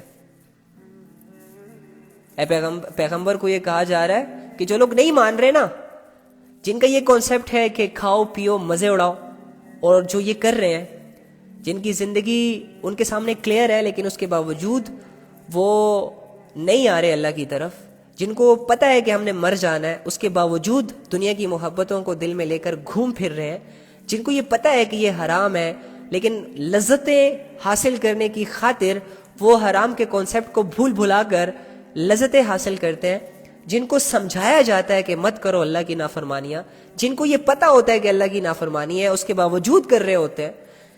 تو اگر نہیں مان رہے، اگر نہیں اللہ پر ایمان لا رہے، اگر نہیں اپنے آپ کو سنسیئر کر پا رہے، اللہ کا نہیں بنا پا رہے، تو چھوڑ دو ان کو اپنے حالت پر، ان کو اپنی حالت پر چھوڑ دو کہ یہ خوب کھا لیں، مزے اڑا لیں، اور خیالی امیدیں، یعنی ان کی اوور تھنکنگ، ان کی سوچیں، یہ جو دنیا سے انہوں نے لگائی ہوئی ہے کہ میں انسان جو لمبی لمبی امیدیں لگا لیتا ہے یہ اس دنیا سے کہ یہ کروں گا، 10 سال بعد یہ بناؤں گا، 20 سال بعد پھر وہاں جاؤں گا، 30 سال بعد پھر ایسے کروں گا، وغیرہ وغیرہ، شیخ چلی والی سوچیں۔ تو اللہ بھی فرماتا ہے کہ ان کو چھوڑ دو، چھوڑ دو، ان کو کھانے دو، ان کو نئے نئے کھانے ان کو کھانے دو، پیٹ بھرنے دو، اور خوب مزے اڑا لیں۔ مطلب اگر ناچتے ہیں تو ناچنے دو، گاتے ہیں تو گانے دو، شراب پیتے ہیں تو پینے دو، نافرمانیاں کر رہے ہیں نہیں رک رہے، کرنے دو، چھوڑ دو ان کو ان کے حال پر، اور خیالی امیدیں انہیں غفلت میں ڈالے رکھے، کیونکہ عنقریب انہیں پتہ چل جائے گا کہ حقیقت کیا تھی۔ مر کے ویسے بھی اللہ کے پاس آنے والے۔ ویسے اس آیت سے نا ایک چیز واضح ہو جاتی ہے کہ صرف کھانے پینے اور دنیا میں مزے اڑانے کو اپنی زندگی کا اصل مقصد بنا لینا، اور اسی کے لیے اس طرح کی لمبی لمبی خیالی امیدیں باندھتے رہنا جیسے زندگی بس یہی ہے، یہ کافروں کا کام ہے۔ مسلمان دنیا میں رہتا ضرور ہے اور اس میں اللہ تعالیٰ کی دی ہوئی نعمتوں سے فائدہ بھی اٹھاتا ہے، کھاتا بھی ہے، پیتا بھی ہے، مگر اس دنیا کو اپنی زندگی کا مقصد نہیں بناتا، بلکہ اسے آخرت کی بھلائی کے لیے استعمال کرتا ہے، جس کا بہترین راستہ شریعت کے احکام کی پابندی ہے۔ یعنی مسلمان بھی کھاتا ہے، یہ نہیں کہ نہیں کھاتا، پیتا ہے، یہ نہیں کہ نہیں پیتا، وہ خواہشوں کو بھی پورا کرتا ہے، لیکن اپنی آخرت کی زندگی کو سامنے رکھ کر وہ اس دنیا کی زندگی میں اللہ کی شریعت کا پابند ہوتا ہے۔ اللہ نے جو جو لذتوں کے راستے انہیں بتائے ہیں کہ ایسے تم لوگوں نے پورا کرنا ہے، وہ ویسے ہی راستے اختیار کرتا ہے، اپنی مرضیاں نہیں چلاتا، اپنی سوچ کے حوالے خود کو نہیں کرتا، اپنی میں نہیں جیتا، ٹھیک ہے؟ تو دنیا میں انسان سے جو ایمان مطلوب ہے نا، اگر انسان اس کی محنت کرنا شروع کر دے تو اللہ تعالیٰ اس کے لیے راستے آسان کر دیتے ہیں۔ جیسے کہ میں نے آپ کو کل کہا کہ آپ کو سٹرگل کرنی پڑے گی، کیونکہ اللہ دیکھنا ہی آپ کی سٹرگل چاہتے ہیں۔ آپ سست ہو کر، تھک ہارے ہو کر یہ نہیں کہہ سکتے کہ میں نہیں کر پا رہا، یا میں نہیں کروں گا، یا مجھ سے نہیں ہو رہا، کیونکہ یہ چیزیں آپ میدان میں اترنے سے پہلے ہی اپنی ہار تسلیم کر رہے ہو، تو دنیا والے ہنسیں گے آپ پر، اور آپ کا ضمیر بھی آپ پہ ہنسے گا، لوگ بھی آپ پہ ہنسیں گے، آپ کامیاب نہیں ہو سکتے، پھر آپ کے اندر حوصلے نہیں پیدا ہو سکتے، جذبے نہیں پیدا ہو سکتے، اسپیشلی اللہ والے جذبے اور حوصلے جو انسان کو انسان بناتے ہیں۔ اور یاد رکھیے کہ حضرت عبداللہ بن عمر رضی اللہ تعالیٰ عنہ روایت کرتے ہیں کہ رسول اللہ صلی اللہ علیہ وآلہ وسلم نے فرمایا کہ موت مومن کا تحفہ ہے۔ تم اپنی موت کو اپنا تحفہ کہہ سکتے ہو؟ میں تو نہیں کہہ سکتا۔ میں اگر آپ سے کہوں کہ آپ کی موت آپ کا تحفہ ہے تو آپ کو آپ کی موت تحفہ لگے گی؟ نہیں۔ لیکن یہاں پر حدیث میں کیا ہو رہا ہے کہ نبی صلی اللہ علیہ وآلہ وسلم فرما رہے ہیں کہ موت مومن کا تحفہ ہے، گفٹ ہے مومن کے لیے۔ کس مومن کے لیے؟ جس کی زندگی اللہ کے لیے گزری ہو, جس کی زندگی اللہ کے شریعت کے حدودوں کے اندر رہ کر گزری ہو. کس کی زندگی کے لیے موت جو ہے وہ تحفہ ہے؟ جنہوں نے اپنے آپ کو کنٹرول کیا ہوتا ہے, جنہوں نے نفس پر قدم رکھا ہوتا ہے اپنے اللہ کے لیے, جو اپنے نفس کو باغی بننے سے بچاتے ہیں, جو اپنی بہت ساری جائز خواہشات بھی اللہ کے لیے قربان کر دیتے ہیں, ناجائز تو قریب ہی نہیں آتے, سوچتے بھی نہیں ہیں ان کے بارے میں. تو ایسے لوگ چونکہ ساری چیزیں, ساری محنت, ساری عبادت اللہ کے لیے کر رہے ہوتے ہیں, تو ایسے لوگوں کو پھر اللہ سے ملنے کی توقع بھی ہوتی ہے, اللہ سے بہت بڑا ریوارڈ انہوں نے لینا ہوتا ہے. تو موت ہی وہ راستہ ہے, وہ ذریعہ ہے جس سے ایک بندہ اپنے رب کے پاس جاتا ہے. تو پھر ایسے انسان کا انتظار موت ہی ختم کرتی ہے. مومن اور رب کے درمیان ملاقات موت ہی ہے بیچ میں, بس موت آ جائے تو رب کا جہان شروع ہو جائے گا, رب کی دنیا شروع ہو جائے گی, رب کی بادشاہت آپ کی آنکھوں کے سامنے آ جائے گی. آپ کو آپ کا معبود ایک نئے فیصلوں کے ساتھ نظر آئے گا, نئی قدرتوں کے ساتھ نظر آئے گا, نئی رحمتوں کے ساتھ نظر آئے گا. تو یہ اس کے لیے موت آنا ضروری ہے. تو کیا میرے اور تمہارے اعمال اس قابل ہے کہ ان کو سامنے رکھ کر ہم اپنے موت کو گفٹ سمجھیں؟ نہیں. اگر میں آج بھی اپنی موت کے بارے میں سوچوں گا تو یقین کرو میں ڈروں گا. میں ڈروں گا. کیوں ڈروں گا؟ کیونکہ مجھ سے ایسے بیہودہ کام ہوئے ہیں, مجھ سے ایسی بے حیائیاں ہوئی ہیں کہ, اور سٹل میں کر رہا ہوں لیٹ سپوز, تو پھر موت مجھے ڈرائے گی, پھر موت مجھے خوش نہیں کر سکتی. یہ تو اللہ والے تھے, یہ تو صحابہ تھے کہ جب نیزہ دشمن سینے کے آر پار کر دیتا تھا تو مسلمان ہو جاتا تھا. ریزن کیا تھی؟ کاز کیا تھی؟ کہ ادھر صحابی کو پیچھے سے نیزہ مارا اور سینے سے جا کے نکلا, اور صحابی کے منہ سے کیا نکلتا ہے؟ میں رب کعبہ کی قسم کامیاب ہو گیا. تو جب مارنے والے نے یہ سنا تو حیران ہو گیا کہ یہ کون سی کامیابی ہے بھائی, میں نے اسے ہرا دیا, میں نے اس کی زندگی کا خاتمہ کر دیا, میں نے اسے اپنی ماں سے جدا کر دیا, بچوں سے جدا کر دیا, اس کی ساری دنیا کی دھن دولت شہرت سب کچھ یہاں رہ گئی, اور یہ اللہ کا بندہ کہہ رہا ہے کہ میں کامیاب ہو گیا. یہ کون سی کامیابی کی بات کر رہا ہے؟ تو پھر انہوں نے جب ریسرچ کی تو جب پتہ چلا ہوگا تو وہ بھی اللہ والے ہو چکے ہوں گے, پھر مسلمان ہو گئے ہوں گے. لیکن ہمت تو صحابہ کی تھی, ہمت تو اللہ والوں کی تھی کہ جب انہیں موت آتی تھی تو وہ خوشی خوشی اپنے رب کے پاس چلے جاتے تھے.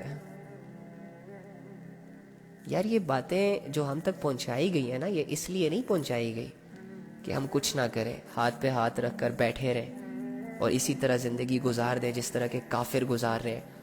اچھا, یہاں پر اللہ رب العزت نے کہا ہے ربما یود الذین کفروا لو کانوا مسلمین, کہ ایک وقت آئے گا جب کافر لوگ بڑی تمنائیں کریں گے کہ کاش وہ مسلمان ہوتے.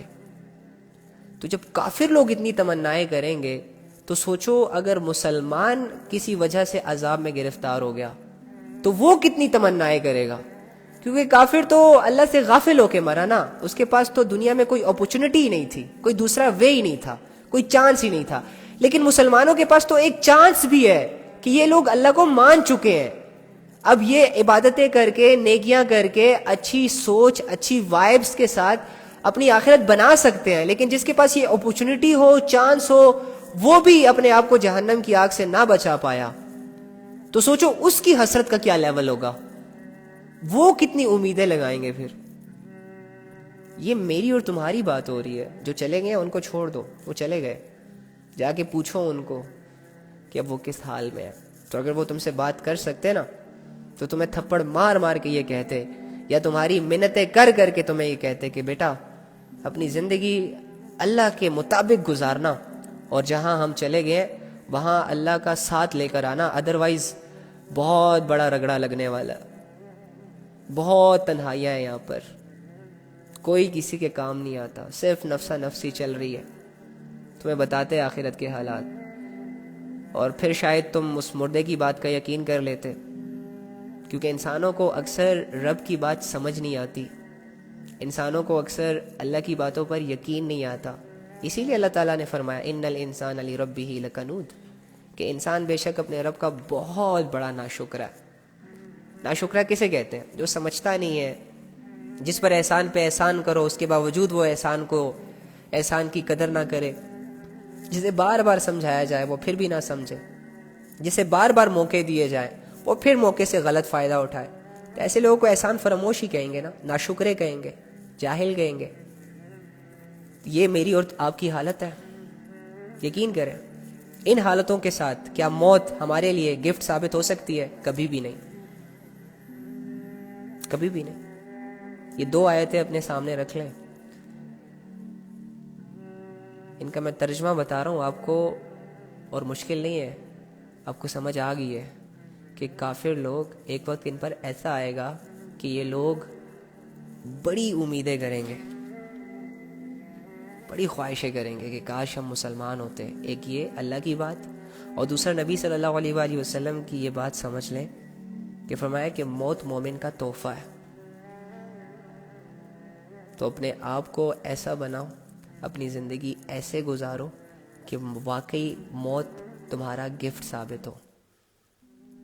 جب تم مرو تو ارد گرد کے لوگ تمہیں حیرت کی نگاہوں سے نہ دیکھیں، تم گلا پھاڑ پھاڑ کے چیخ چیخ کے لوگوں کو ڈسٹرب نہ کر رہے ہو۔ ایک ان ایکسپیکٹڈ چیز تمہارے سامنے آ جائے، تم بھول جاؤ موت کو، اور ایک دم سے موت کے منازل تمہارے اوپر کھل جائیں، تو ظاہری سی بات ہے پھر تو تم چیخیں ہی مارو گے۔ اس اللہ کی طرف جب لے جانے کا وقت تم پر اچانک آ جائے، جس اللہ کی طرف تمہیں بلایا جاتا تھا، کہا جاتا تھا بیٹا نماز پڑھ لو، بیٹا چھوڑ دو برے کام، بہن چھوڑ دو یہ ناچنا، یہ گانا، یہ چھوٹے کپڑے پہننا، یہ ٹائٹس پہننا، یہ سکرٹس پہننا، پراپر طریقے سے خود کو ڈھانپ لو، اپنے محرم کے لیے تیار رہو، اس کی امانت میں خیانت نہیں کرو، چھوڑ دو یہ چیٹنگ، چھوڑ دو یہ ڈیٹنگ۔ لڑکوں سے کہا جاتا تھا بیٹا بے حیائی نہ کرو، لڑکیوں کو میلی نظروں سے نہ دیکھا کرو، تمہارے گھر میں اپنی 4 جوان بہنیں بیٹھی ہیں، بیٹا اٹھو، رسپانسبلٹیاں اٹھاؤ، بیٹا چھوڑ دو یہ گیمنگ، بیٹا چھوڑ دو یہ فلمیں دیکھنا، یہ ٹک ٹاک دیکھنا، یہ سارا دن اپنا ٹائم ضائع کرنا۔ جن کو سمجھایا جاتا تھا اس کے باوجود وہ اللہ کی طرف نہیں آتے تھے، اس کے باوجود وہ شریعت کی طرف نہیں آتے تھے۔ ان کے سامنے جب اچانک سے موت کے راستے کھلیں گے، ان کو جب اچانک سے ان کے سامنے جب اچانک وہ وقت آئے گا کہ جس وقت میں اس کو یہ یقین آ جائے گا کہ اب میری موت کا وقت ہے، اب مجھے میرے اللہ کے پاس لے جایا جائے گا، تو مجھے بتاؤ کہ اس کی فیلنگز کیا ہوں گی، اس کا ڈر کس لیول پر ہوگا، اس کا خوف کس لیول پر ہوگا۔ تمہیں نہیں پتا، میں تمہیں اتنے یقین سے کہہ سکتا ہوں نا یہ بات، کیونکہ یہ چیز میں نے فیل کی ہے۔ جب موت کا وقت آتا ہے نا، خدا کی قسم اٹھا کے کہہ رہا ہوں، کسی چیز کی طرف دھیان نہیں جاتا۔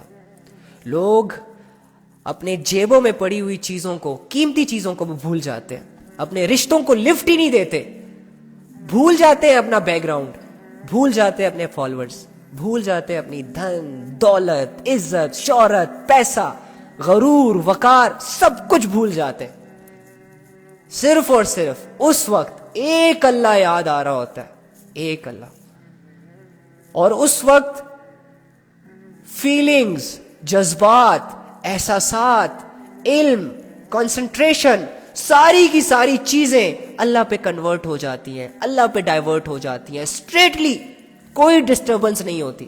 انسان دنیا سے بالکل غافل ہو جاتا ہے کہ میرے ارد گرد کون ہے، میں کون ہوں، میں پرائم منسٹر ہوں یا وزیر ہوں یا کیا ہوں، سب کچھ بھول جاتا ہے۔ خدا کی قسم اتنی حسرتوں سے اپنی رب کی طرف دیکھ رہا ہوتا ہے نا کہ میں آپ کو بتا نہیں سکتا، اور اس وقت اس کے مائنڈ میں جو چل رہا ہوتا ہے، if if if if if,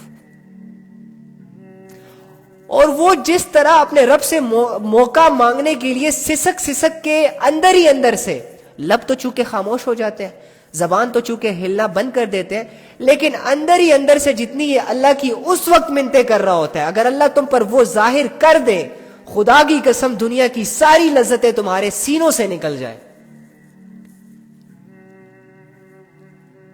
ایک سیکنڈ نہ لگاؤ تم، ایک سیکنڈ توبہ کرنے میں، ایک سیکنڈ نہ لگاؤ تم اپنی زندگی کو بدلنے میں۔ اگر جو مر رہا ہو وہ جو فیل کر رہا ہے، اس پر جو حالات کھل چکے ہیں، اس کا جسم جس درد کو برداشت کر رہا ہے، اگر وہ ساری چیزیں اللہ صرف تمہیں 2 سیکنڈ کے لیے دکھا دے، ان حقیقتوں پر چونکہ پردہ ہوتا ہے، اگر یہ پردہ اللہ رب العزت ہٹا دے اور ایک مرنے والے کی سچویشنز تم پر نمایاں کر دے،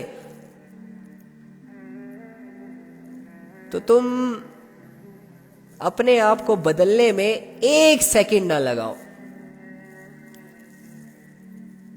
ہاں، جو ارد گرد لوگ بیٹھے ہوتے ہیں نا، وہ یہی کہہ رہے ہوتے ہیں، وہ پکڑ رہے ہوتے ہیں کیا ہو گیا کیا ہو گیا کیا ہو گیا. ان کو نہیں سمجھ آ رہا ہوتا، وہ سمجھ رہے ہوتے ہیں شاید کوئی مرغی کا دوڑا پڑ گیا ہے، وہ سمجھ رہے ہوتے ہیں شاید جنات آ گئے ہیں، وہ سمجھ رہے ہیں یہ ویسے ہی چیخیں مار رہا ہے، وہ سمجھ رہے ہوتے ہیں پتہ نہیں کوئی بیمار ہو گیا ہے. لیکن مرنے والے کو یہ پتا ہوتا ہے کہ میرے ساتھ کیا ہو رہا ہے، اسے پتا ہوتا ہے کہ میں کہاں جانے والا ہوں، اسے نظر آ رہا ہوتا ہے کہ کون آسمانوں کی طرف سے میری طرف بڑھ رہا ہے اور ان کے ہاتھوں میں کیا ہے. مت کرو یقین، مت کرو یقین، تب تک مت یقین کرنا جب تک تمہاری موت کا ٹائم نہ آ جائے. ٹھیک ہے، جب تک تم اپنی موت کے ٹائم کے قریب نہ چلے جاؤ بے شک نہ یقین کرو. لیکن یاد رکھنا یہ چیزیں تم فیس کرو گے، یہ آپ پر آنے والی ہیں. تو موت ایک بہت بڑی حقیقت ہے یار، بہت بڑی حقیقت ہے. کہتے ہیں ایک گنہگار کی روح اس حالت میں قبض کی جاتی ہے جیسے کہ آپ ایک نرم کپڑا ایک جھاڑی پر، کانٹے دار جھاڑی پر رکھیں اور پھر اسے کھینچے تو وہ جھاڑی اس کپڑے کو کیسے سوراخ سوراخ کر دیتی ہے، اور آپ لوگ ایزیلی اس کپڑے کو جھاڑی سے نہیں اٹھا پاتے. اور جو نیک لوگ ہوتے ہیں ان کی روح ایسے قبض ہوتی ہے جیسے آپ آٹے میں سے اپنا بال نکال رہے ہوتے ہیں، کتنا ایزیلی نکل جاتا. تو موت مومن کا تحفہ ہے، ہمارے نبی صلی اللہ علیہ وآلہ وسلم فرما رہے ہیں. لیکن یاد رکھنا یہ تحفہ مومن خود اپنے ہاتھوں سے بناتا ہے. ادروائز موت سے بھیانک چیز انسانوں کے لیے کچھ نہیں ہوتی. اگر وہ انسان نافرمانیوں میں ہے، اگر وہ انسان اللہ کی غفلتوں میں ہے، اگر وہ انسان اللہ سے شرک کر رہا ہے، اگر وہ انسان اللہ سے کفر کر رہا ہے، اگر وہ انسان اللہ کا باغی ہے، تو اس کے لیے اس کی موت سب سے بھیانک چیز ہے. اس کے لیے اس کا موت کا وقت ہی، پہلی سٹیج ہی اس کے آخری لیول کا ڈر ہے، اس کا خوف ہے. اور یہاں تو پھر اس کی شروعات ہوتی ہے، آخر آگے آگے کیا ہوتا ہے وہ اللہ بہتر جانتا ہے. تو دہرائی کر لیتے ہیں. اسی لیے تو کہتے ہیں یار اس اللہ کو مان لو مان لو مان لو مان لو. نہیں ہے اتنا مشکل یار، اس کو مان کر 20-25 سال اس کے سنگ گزارنا کوئی مشکل کام تھوڑی نہ ہے. یہ اہم ہی لوگوں نے مشکل کر دیا ہے اس کو. دیکھو نا اللہ تعالیٰ کتنا اچھا اپنا تعارف کراتے ہیں. میں یہ سوچ رہا ہوں کہ سورہ حدید کی آیتیں ہم ڈیلی بیسس پہ پڑھیں تاکہ اللہ تعالیٰ کا تعارف ہمیں نصیب ہو جائے. غور سے پڑھیں، غور سے سنیں. اللہ تعالیٰ قرآن میں اپنا آپ سمجھانا چاہ رہے ہیں تمہیں. اللہ رب العزت ان آیتوں کے ذریعے سے اپنا کنسنٹریشن بحال کروانا چاہ رہے ہیں تمہاری زندگیوں میں تاکہ تم اسے دیکھ دیکھ کر زندگی گزارو. اللہ رب العزت تمہارے خالی دلوں کو اپنے تعارف سے بھرنا چاہ رہے ہیں ان آیتوں سے. اللہ رب العزت تمہیں ان آیتوں سے ہدایت دینا چاہ رہے ہیں، ان آیتوں سے تم سے دوستی کرنا چاہ رہے ہیں، ان آیتوں کے ذریعے سے تمہارے قریب آنا چاہ رہے ہیں، ان آیتوں کے ذریعے سے تمہاری دنیا کو بدلنا چاہ رہے ہیں، ان آیتوں کے ذریعے سے تم سے بات کر رہے ہیں، ان آیتوں کے ذریعے سے تمہاری عبادت کو تمہارے لیے آسان بنانا چاہتے ہیں. لیکن تم یقین نہیں کرتے. اگر میں اور آپ یقین کر لیں مزہ ہی مزہ، کیونکہ اللہ کے سنگ جو زندگی گزارنا جب شروع ہوتی ہے، اوئے ہوئے ہوئے ہوئے ہوئے،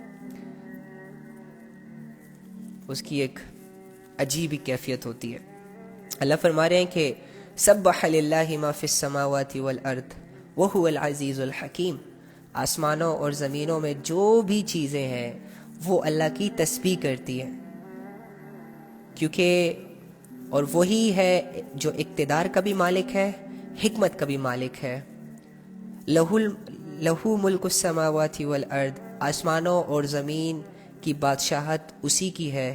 تو جو بادشاہ ہوتا ہے اسی کا قانون چلتا ہے. پھر اوکے، یحیی و یمیت، وَهُوَ عَلَى كُلِّ شَيْءٍ قَدِيرٌ، وہی زندگی بخشتا ہے، وہی موت دیتا ہے، اور وہ ہر چیز پر پوری قدرت رکھنے والا ہے۔ زندگیاں بھی وہ دے رہا ہے، مار بھی وہی رہا ہے۔ اگر ساری دنیا مل کر کسی ایک انسان کو زندگی دینے کی پلاننگز کرے تو نہیں دے سکتے۔ ساری دنیا مل کر کسی ایک انسان کو موت دینے کی کوشش کرے نہیں مار سکتے جب تک اللہ رب العزت نہ چاہیں۔ یہ یقین دل میں بٹھا لو، تمہاری زندگی اللہ کی دی ہوئی ہے، اور تمہاری موت بھی اللہ ہی کی طرف سے آئے گی۔ دنیا کا کوئی بندہ تمہیں مار نہیں سکتا، دنیا کا کوئی جانور تمہیں کھا نہیں سکتا، دنیا کا کوئی خوف تمہاری جان نہیں لے سکتا تب تک جب تک اللہ نہ چاہے۔ اگر تم ڈر رہے ہو کسی سے کہ یہ میری زندگی ختم کر دے گا، تو ایک نیچرل ڈر تو ٹھیک ہے، لیکن اگر تمہیں یقین ہی آ گیا ہے کہ اس بندے کی وجہ سے میں زندہ ہوں یا اس بندے کی وجہ سے میں مروں گا، تو پھر یہاں پر آ جاتا ہے شرک والا معاملہ۔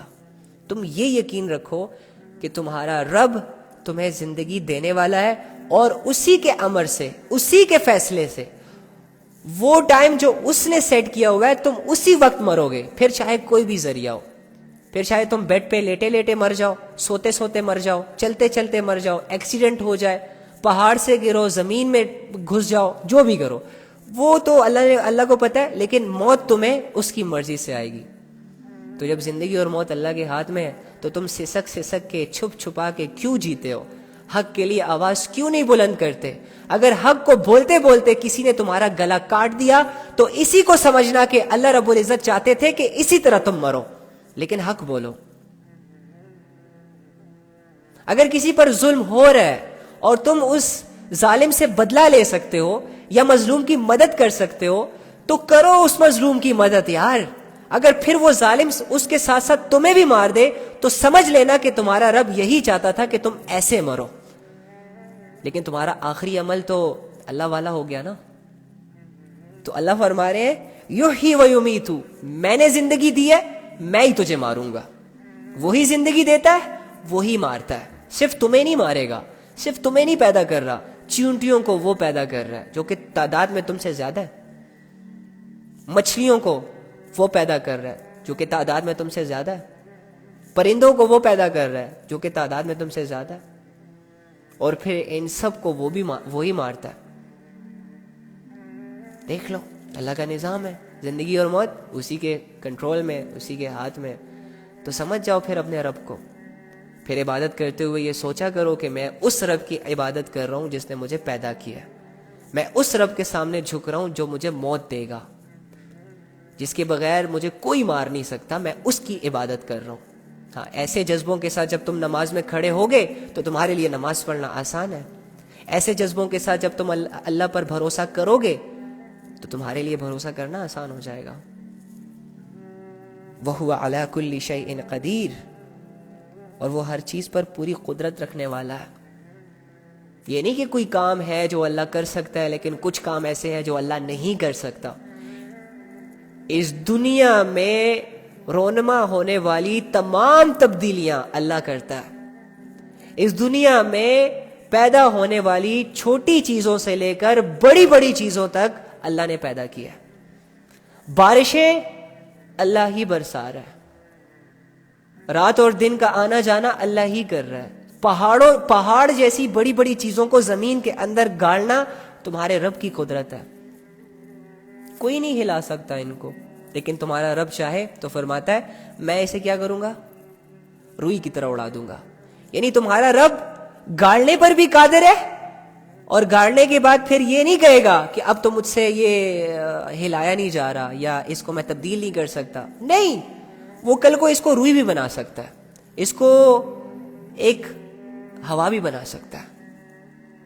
تمہارا رب پہاڑوں کو بھی زبان دے گا، تو ہر چیز پر قادر ہے، کچھ بھی کر سکتا ہے۔ کوئی بھی ایسی چیز نہیں ہے جو تمہارے رب کے لیے امپاسبل ہو، تمہارے رب کے لیے امپاسبل بھی پاسبل ہے، ناممکن بھی ممکن ہے۔ اب یہ یقین اپنے دل میں بٹھاؤ اور کھڑے ہو جاؤ اس جذبوں کے ساتھ اللہ کے سامنے، کرو اب یقین اس علم کے ساتھ، پھر دیکھو تمہارا یہ یقین تمہیں کتنا سکون دیتا ہے، تمہاری یہ عبادت تمہیں کتنی لذت دیتی ہے۔ ایکچولی میں جب تم اللہ کے جذبوں سے اللہ کی معرفت سے خالی ہو کر اللہ کے سامنے کھڑے ہوتے ہو تو پھر تم نے تنگ ہی ہونا ہے. پھر تمہیں نہ سکون ملے گا نہ تمہیں لذت ملے گی. پھر تو تم بس یہی کہو گے بس فرض جلدی جلدی سے سر سے اتر جائے. اللہ رب العزت کے ساتھ ہم نے اپنے قیمتی جذبوں کو اٹیچ کرنا ہے. اللہ رب العزت کی محبت کو اپنے دل میں لانے کی سٹرگل کرنی ہے ہم نے, تب جا کے ہم مومن بنیں گے, اور تب جا کے پھر موت ہمارے لیے ایک گفٹ بنے گی. ادروائز اگر یہ محنت نہیں کریں گے تو اللہ پوچھیں گے ہم سے کہ یہ جو تم ابھی ہم سے موقع مانگ رہے ہو کہ دنیا میں جانے دو, نیک عمل کروں گا, تجھے پہچانوں گا, تجھے ڈھونڈوں گا, تو یہ موقع تو میں نے آلریڈی دیا ہوا تھا آپ لوگوں کو. یہ 60-70 سال میں نے کیوں دیے تھے تمہیں؟ اسی لیے تو دیے تھے کہ مجھے پہچانو, مجھے مانو, میری سنو, مجھ سے محبت کرو, کسی کی پرواہ نہ کرو, میری پرواہ کرو. اور تم نے پھر کیا کیا 60-70 سالوں میں اگر یہ نہ کیا؟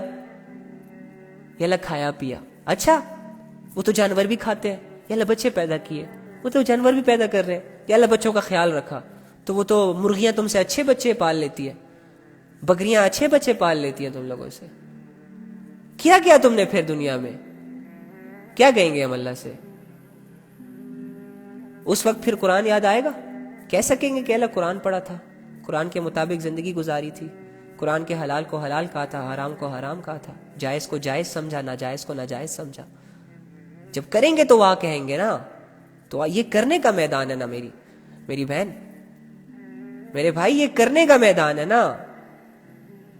حسرتوں کا میدان تو پھر وہ سجے گا نا, حسرتیں ہوں گی, کاش اگر مگر چلے گا وہاں پر.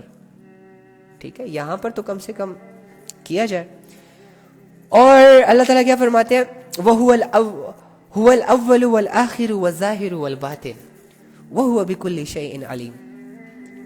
ان آیتوں سے مجھے اتنی محبت ہے نا کہ میں ان کے بارے میں اگر ساری رات بھی بات کرتا رہا نا تو انشاءاللہ اللہ سے امید ہے کہ میری زبان 5 منٹ کے لیے بھی خاموش نہیں ہوگی. ٹھیک ہے, کیونکہ انہی آیتوں نے مجھے میرے رب کا تعارف کروایا ہے. یہ جو میں آپ لوگوں کے سامنے پڑھ رہا ہوں, جب مجھے کروا سکتی ہے نا تو تمہیں بھی کروا سکتی ہیں. جب یہ آیتیں میرے دل میں اللہ کا تصور قائم کر سکتی ہے تو تم کوئی مجھ سے گرے پڑے نہیں ہو. میں تو اپنے آپ کو تم سے بہت کم سمجھتا ہوں. میں تو کیا کہتے ہیں, اسکول کا سب سے نالائق اسٹوڈنٹ ہوں. یقین کرو, میں تو ارریسپانسبل بندہ ہوں. میرے گھر والوں کو ہمیشہ مجھ سے یہ گلا رہتا تھا کہ یہ گھر کا کوئی بھی کام پراپر طریقے سے نہیں کر سکتا. مجھے تو لوگ ٹونٹ بھی کرتے تھے, میں سنتا تھا. تو مجھ سے کمزور تھوڑی نہ ہو. میں نے برے حالات بھی دیکھے ہیں. میری جیبیں خالی تھی, ٹھیک ہے, اور میں جب لوگوں سے مانگتا تھا تو لوگ میرا مذاق بھی اڑاتے تھے. چھوڑو. تو یار میں یہ سمجھتا ہوں کہ جب تم اچھا کھا رہے ہو, اچھا پی رہے ہو, تو تمہارے لیے یہ چیز سمجھنا تو بہت آسان ہے. میرے جیسا نادان, میرے جیسا گنہگار, میرے جیسا کم عقل انسان جب ان آیتوں کو سمجھ سکتا ہے تو تم کیوں نہیں سمجھ سکتے؟ ریزن کیا ہے؟ میرے پاس کوئی ڈگری نہیں ہے, نہ بیچلر کی نہ اس کی. ہاں سیریسلی, سبح للہ ما فی السماوات والارض وهو العزیز الحکیم. آسمانوں اور زمینوں میں جو بھی چیزیں ہیں اللہ کی تسبیح کرتی ہیں. وہی ہے جو اقتدار کا بھی مالک ہے, حکمت کا بھی مالک ہے. لہو ملک السماوات والارض, آسمانوں زمینوں کی بادشاہت اسی کی ہے. وہی زندگی بخشتا ہے, وہی موت دیتا ہے. یحیی و یمیت وہو علی کل شیء قدیر, اور وہ ہر چیز پر پوری قدرت رکھنے والا ہے. آگے سنو, آگے سنو, آگے سنو. ہائے ہائے ہائے, اللہ تمہیں کیسا یار. میں اب سے پھر یہ کہہ رہا ہوں کہ ہم اللہ کو سمجھ جائیں, یہ کمال نہیں ہے. کمال یہ ہے کہ اللہ اللہ ہو کر ہمیں سمجھا رہا ہے اپنا آپ, جو بے نیاز ہے, جسے ضرورت ہی نہیں ہے ہماری. وہ اللہ اللہ ہو کر یہ چاہ رہا ہے کہ تم جیسا انسان اللہ کو سمجھے. اوئے ہوئے ہوئے ہوئے ہوئے, کتنی بڑی بات ہے یہ. لیکن اگر تم اسے لائٹ طریقے سے لوگے تو بہت لائٹ لگے گی, سمپل سی لگے گی. 2-4 باتیں تمہارے نالج میں انکریز ہو جائیں گی اور تم چلے جاؤ گے اور کچھ نہیں ہوگا. لائف اینڈ ہو جائے گی, سو جاؤ گے, کوئی تبدیلی نہیں ہوگی تمہاری لائف میں, کوئی اللہ نہیں آئے گا تمہارے دل میں. لیکن تم نے اگر ان آیتوں کی حقیقتوں کے ساتھ اس کو سنا اور اپنے اس دل کو جو کہ ابھی زندہ ہے، کیونکہ یہ دل دنیا کی خواہشیں کر رہا ہے، یہ دل دنیا کے لیے بے چین رہتا ہے، یہ دل دو چار چہروں کی محبتوں میں گرفتار ہے، یہ صلاحیتیں اس چیز کی گواہی ہے کہ ابھی یہ زندہ ہے، یہ اللہ کے لیے تڑپ سکتا ہے، یہ اللہ کو سمجھ سکتا ہے، اس میں اللہ آ سکتا ہے. ہاں تو سوچ لو پھر اللہ پھر کیا فرماتے ہیں. خیر نہیں ہو هو الاول والآخر والظاہر والباطن، وہی اول بھی ہے اور آخر بھی، ظاہر بھی اور چھپا ہوا بھی. اوئے ہوئے ہوئے ہوئے ہوئے ہوئے.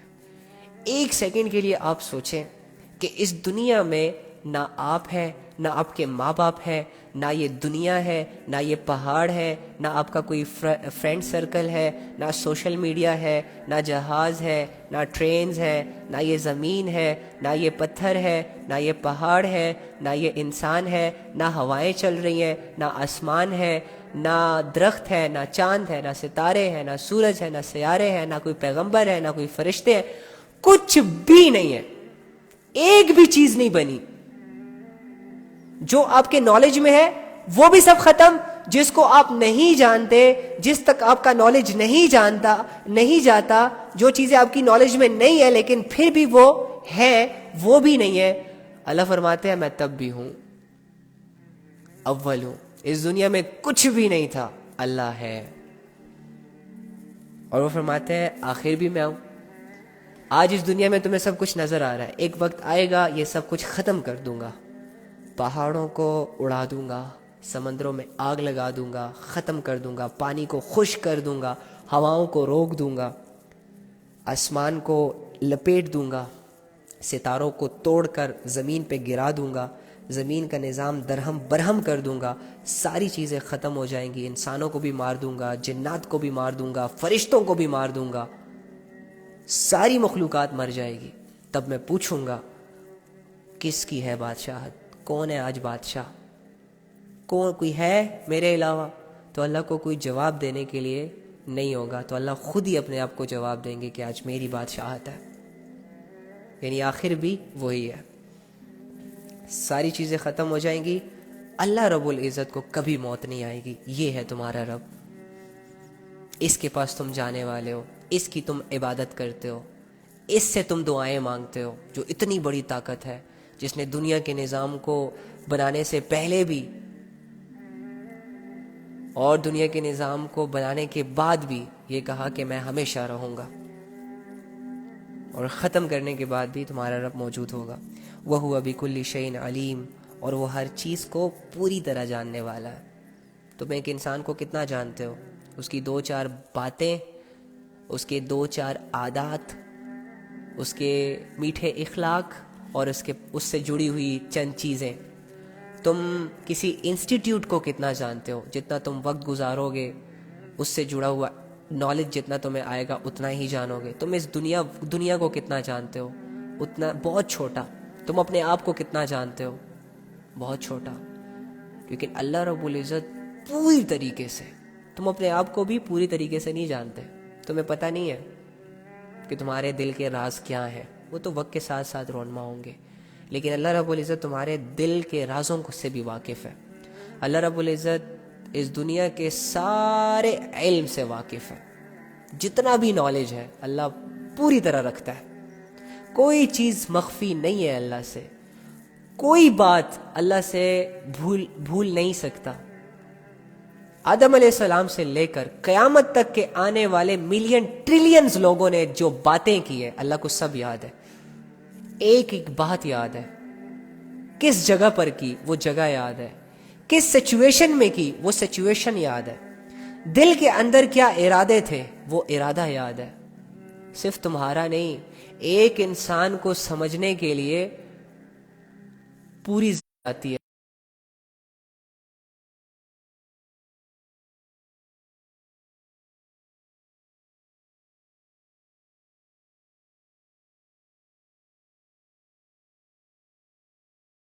بچے ہیں، ان بچوں نے کیا کیا، کس کا کون سی نسل ہے، کون سا شجرہ ہے، کون سی چین کہاں سے چلی، کہاں پہ ختم ہوئی، کس نے کیا کیا، بچپن میں کیا کیا، جوانی میں کیا کیا، بڑھاپے میں کیا کیا. یار ایک زندگی کا نالج اکٹھا کرنا کتابیں بھر جاتی ہیں، لیکن تمہارا رب سب چیزیں جانتا ہے، صرف تمہیں نہیں جانتا.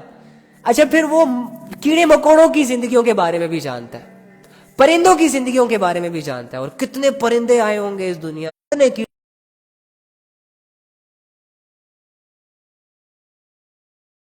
سنی، ایک ایک قدم اس نے گنا، ایک ایک سوچ اس تک پہنچی.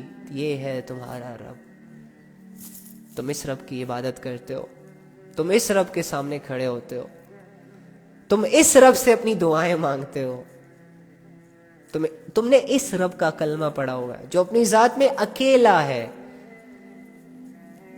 کسی کو شریک نہیں کرتا، کسی کی مدد نہیں لیتا، کافی ہے. حسبی اللہ لا الہ الا، کافی ہے وہ، جس کے سوا کوئی عبادت کرنے کے لائق نہیں ہے. تو یار میں حیران ہو جاتا ہوں کہ اللہ رب العزت اتنی بڑی پاور، اتنی بڑی ذات ہمیں حکم دے رہی ہے کہ زنا نہ کرو، ہم کیسے کر لیتے ہیں؟ اتنا بڑا ہائی سٹیٹس کا رب ہمیں منع کر رہا ہے ایک کام سے، ہم کیوں نہیں ہو رہے؟ اتنی بڑی طاقت کہ جس کی طاقت کے سامنے پہاڑ بھی کچھ نہیں ہے، دنیا بھی کچھ نہیں ہے، ایک کن سے پوری دنیا کا کایا ہی پلٹ دے گا، وہ رب ہمیں کہہ رہا ہے کہ جھوٹ مت بولو. ہم کیسے بولتے ہیں؟ وہ رب ہمیں کہتا ہے کہ نماز نہ چھوڑو، ہم کیسے چھوڑ دیتے ہیں؟ وہ رب ہمیں کہتا ہے بے حیائی کے قریب مت جاؤ، زنا کے قریب مت جاؤ، اپنی زندگیوں کو بدلو، میری طرف آؤ، اعمال کرو. ہم نہیں کر رہے، ہم سٹل گناہوں میں زندگی گزار رہے ہیں. تو یہ کافروں کی یہ حسرت، ربما یود الذین کفروا لو کانوا مسلمین، یاد رکھو، اس سے سبق حاصل کرو کہ جو لوگ اللہ پر ایمان نہیں لائیں گے ان پر ایک وقت ایسا آئے گا کہ وہ حسرت کریں گے، امیدیں لگائیں گے، خواہشیں کریں گے، آرزویں کریں گے کہ کاش ہم مسلمان ہوتے ہیں. تو یار تم مسلمان ہو، تمہاری بہت بڑی ویلیو ہے اللہ کے سامنے، اللہ کی نظروں میں. فرشتے انتظار کر رہے ہیں تمہارے ان نیک اعمالوں کو لکھنے کا کہ تم کرو گے تو فرشتے خوشی خوشی لکھیں گے، کیونکہ یہ بھی تمہارے رہبر ہیں، تمہاری حفاظت کرتے ہیں، تمہارے دوست ہیں، تمہارا بھلا چاہتے ہیں، تمہاری مغفرت کا سوال کرتے ہیں اللہ سے. ان کا تھوڑا سا خیال رکھا کرو، انہیں کندھوں پر بٹھا کر نہ جانے تم کہاں کہاں چلے جاتے ہو. سوچا کرو تھوڑا سا یار کہ میرے ساتھ میرے 2 فرینڈز ہیں، میرے ساتھ میرا اللہ بھی ہے، میرا اللہ میرے ساتھ ہے. تو نظر نہیں آ رہا، یہ اسی لیے نہیں آ رہا نا کیونکہ غیب پر ایمان ہے نا. اگر نظر آ جائے پھر تو غیب کا ایمان ختم ہو جائے نا، پھر تو امتحان ہی ختم ہو جائے. تو امتحان ہی یہی ہے کہ کچھ نہ دیکھو اس کے باوجود ایمان لاؤ. اسی چیز پر، اسی بیس پر، اسی عقیدے اور اسی یقین پر تو تمہیں اللہ کی رضا حاصل ہوگی. اسی بیس پر تو تم پاس ہوگے اس ٹیسٹ میں جو کہ پوری دنیا کے لیے ہے، صرف مسلمانوں کے لیے نہیں ہے. ساری دنیا کے سارے انسانوں کے لیے یہی ٹیسٹ ہے کہ وہ اس دنیا کی زندگی میں رہ کر اللہ کو پہچانے، اللہ کی مانے، اللہ کے لیے زندگی گزارے، مر جائے، آ جائیں اللہ کے پاس اور اللہ سے اپنی جنتوں کو کلیم کر لیں. یہ مشکل نہیں ہے اتنا یار. ہمیں بس دنیا کی دولتیں بڑی بڑی کر کے دکھائی دی ہیں، سمجھائی گئی ہیں، ہمیں دنیا کے لیے سٹرگل سمجھائی گئی ہے، ہمیں آخرت کا کچھ پتہ ہی نہیں ہے. اناڑی ہیں ہم. تو اگر ہم اناڑی ہیں، اگر ہمیں کچھ نہیں آتا تو اس کا سلوشن یہ ہے کہ ہم آج ہی سے اپنے قدموں پر کھڑا ہونا سیکھیں، اکیلے کسی کا انتظار کیے بغیر. ٹھیک ہے، اکیلے اس مشن میں چلیں. یار جس راستے کا رہنما، جس راستے کا رہبر اللہ ہو، اس راستے پر ہمیں پھر کسی اور کی ضرورت نہیں پڑتی، لیکن ہم ضرورت کے مطابق لوگوں سے ہیلپ بھی لیں گے. لیکن یہ سفر تم نے اکیلے شروع کرنا ہوگا، کیونکہ دنیا اور اس میں بسنے والے لوگ کبھی بھی تمہیں اللہ کے نہیں ہونے دیں گے. یہ لوگ اپنے مفاد کے لیے استعمال کرنا جانتے ہیں. لوگ اپنا کام نکلوانے میں بڑے ایکسپرٹ ہیں آج کل. لوگ منہ پر تعریف کرتے ہیں، پیٹھ پیچھے برے برے الفاظ سے یاد کرتے ہیں. ٹھیک ہے، تو تم نے یہ اللہ والا سفر جو ہے نا، اسے شروع تو اکیلا کرنا ہوگا. پھر اللہ تمہارے ساتھ ایسے لوگوں کو جوڑے گا جو تمہارے لیے فائدہ مند ثابت ہوں گے اللہ کے تعلق کو لے کر، آخرت کی تیاری کو لے کر. لیکن اس سے پہلے یہ سٹیپ تم نے اٹھانا ہوگا، اور اس سٹیپ کو اٹھانے میں جتنی تم دیر کرو گے اتنا تمہارا نقصان ہوگا، جتنا تم جلدی کرو گے اتنا تمہارا فائدہ ہوگا. تو میں امید کرتا ہوں جس طرح تم دنیا کے فائدے کو فوراً سے کلیم کرنے کے لیے بھاگتے ہو، اسی طرح آخرت کی کچھ باتیں اللہ رب العزت کو سمجھنے کے بعد، جاننے کے بعد تم اللہ کے لیے بھی فوراً سے قدم اٹھاؤ گے، اگر مگر کے حوالے خود کو نہیں کرو گے، کیونکہ جو اگر مگر کے حوالے ہو جاتے ہیں نا، وہ سیٹسفائیڈ نہیں ہو پاتے، وہ اپنا ایک راستہ منتخب نہیں کر پاتے، وہ ہمیشہ کنفیوز رہتے ہیں، یہ کروں گا تو یہ ہو جائے گا، وہ کروں گا تو وہ ہو جائے گا. ٹھیک ہے، تم جس بھی سٹیج میں ہو، جس بھی کیٹیگری میں ہو، جس بھی کاموں میں انوالو ہو، اس کاموں میں اللہ کو اس کاموں میں رہتے ہوئے اللہ کو کیسے راضی کرنا ہے، اس کام کو کرتے ہوئے اللہ کے حکموں کو کیسے پورا کرنا ہے، یہ ساری مینجمنٹ تم نے اکیلے میں سوچنی ہوں گی. ایک کاپی لو، ایک پینسل لو، لکھو اپنے زندگی کے حالات، اپنی زندگی کی ایکٹیویٹیز، تمہارا دن کس میں گزرتا ہے، تمہاری راتیں کس طرح گزرتی ہیں، تم سے کون کون سے بڑے گناہ ہوئے، تم سے کون کون سی عبادتیں اسکپ ہوئیں. جب یہ ساری سوچیں لکھ کر تم اپنے سامنے رکھو گے تو تمہارے لیے زندگی کو مینج کرنا آسان ہو جائے گا. اپنے گناہوں کو لکھو ایک پیج پر کہ تم نے کتنے بڑے بڑے گناہ کیے، پھر ان گناہوں کا نقصان ڈھونڈو، کتابیں پڑھو، سرچ کرو کہ اس گناہ سے کیا نقصان ہوتا ہے، اور پھر اپنی زندگی پر غور کرو کہ تم نے یہ گناہ کیا تھا تو آیا وہ نقصان تمہیں ابھی تک ملا یا نہ ملا. اگر وہ تمہیں نقصان مل چکا تو سمجھو کہ یہ باتیں جھوٹی نہیں ہیں، گناہوں سے نقصان ہوتے ہیں، گناہوں سے آزمائشیں آتی ہیں، اور اگر تم نقصان سے بچے ہوئے ہو تو قریب ہے کہ تم نقصان میں انوالو ہو جاؤ، تو پہلے اس گناہ کے نقصان سے، اس گناہ سے معافی مانگ لو. اسی طرح اپنی وہ عبادتیں لکھو جن کا تمہیں پتہ ہے کہ یہ عبادتیں مجھ پر فرض ہو چکی ہیں اور جن کا تمہیں نالج ہے. پھر ان فرض کو کم سے کم زندگی کا حصہ بناؤ. جس طرح جو ایک اسٹوڈنٹ کے لیے اس کی اسٹڈی زندگی کا حصہ بن جاتی ہے، ماں باپ کے لیے اس کے بچے زندگی کا حصہ بن جاتے ہیں، شوہر کے لیے بیوی، بیوی کے لیے شوہر زندگی کا ایک حصہ بن جاتا ہے، اور ایک بزنس مین کے لیے اس کا بزنس، ایک جاب کرنے والے کے لیے اس کی جاب زندگی کا ایک حصہ بن جاتی ہے. اسی طرح زندگی کا حصہ فرائض کو بناؤ کہ یار میں مسلمان ہوں، اس لیے ضروری یہ ہے کہ جو فرض ہے، جس میں نماز ہے، جس میں روزہ ہے، جس میں زکوٰۃ ہے، جس میں حج ہے، جس میں نیکیاں کرنا ہے، جس میں لوگوں کے ساتھ نیکیاں کرنا ہے، جس میں قربانی کرنا ہے، جس میں نفس کو قربان کرنا ہے، جس میں سچ بولنا ہے، وغیرہ وغیرہ، یہ ساری چیزیں اپنے سامنے رکھو اور ان کو کرنے کا ارادہ کرو، انہیں زندگی کا حصہ بناؤ. اپنے باقی کام بھی کرو نا، روٹینز میں بے شک کرو، کماؤ، کھاؤ، فرینڈز کے ساتھ گیدرنگ کرو، بیویوں کے ساتھ آؤٹنگ کرو، ٹھیک ہے، ماں باپ کے ساتھ ٹائم سپینڈ کرو، فرینڈز کو بلاؤ اپنے گھروں پہ، انوائٹ کرو، رائڈنگ کرو، کھیلو، لیکن شریعت کی حدودوں کے اندر، اللہ کو سامنے رکھ کر اچھی زندگی گزارو. تو جس سے اگر اچھی زندگی گزارو گے تو پھر تمہیں اللہ رب العزت ایک تحفہ دیں گے. کون سا تحفہ؟ موت کا تحفہ. یعنی تمہاری زندگی اگر اچھی گزرے گی تو پھر تمہاری موت تمہارے لیے تحفہ بن جائے گی. پھر اللہ رب العزت کے لیے جو تم نیک اعمال کرتے ہو اس کو بن دیکھے، جو سٹرگل تم نے کی، جو راستے تم نے انتخاب کیے نہ چاہتے ہوئے، جب تمہاری موت تمہیں اللہ کے پاس لے کر چلی جائے گی تو اللہ رب العزت تمہیں ان ساری سٹرگل کا ریوارڈ دیں گے، ڈیفینیٹلی دیں گے، 100% دیں گے. اللہ تعالیٰ قرآن میں ارشاد فرماتے ہیں فَمَن يَعْمَلْ مِثْقَالَ ذَرَّةٍ خَيْرًا يَرَهُ. ذرہ کیسے کہتے ہیں؟ کہتے ہیں کہ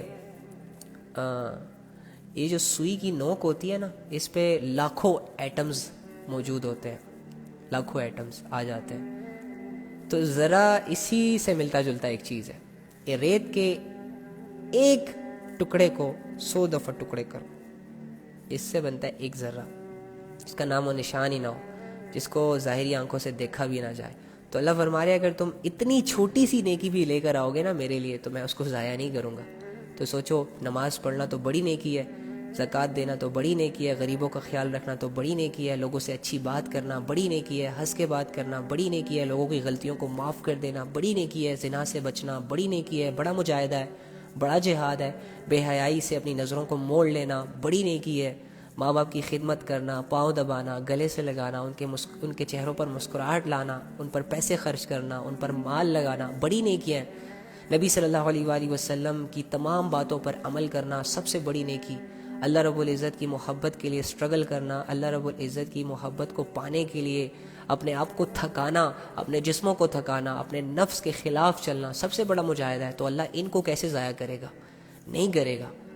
بس 60-70 سال تک بند آنکھوں سے اپنے رب پر بلیو کر لو، یقین کر لو کہ تمہارا اس دنیا میں اللہ کے سوا کوئی نہیں ہے، تم اس دنیا میں صرف اللہ کے لیے آئے ہو، تمہاری زندگی اللہ کو دیکھ دیکھ کے گزرے گی، اللہ کے مطابق گزرے گی، اور انشاءاللہ اللہ رب العزت پھر تمہاری سٹرگل کو ضائع نہیں کریں گے۔ اللہ تمہاری دنیا پہلے بنائیں گے، آخرت بھی بنائیں گے۔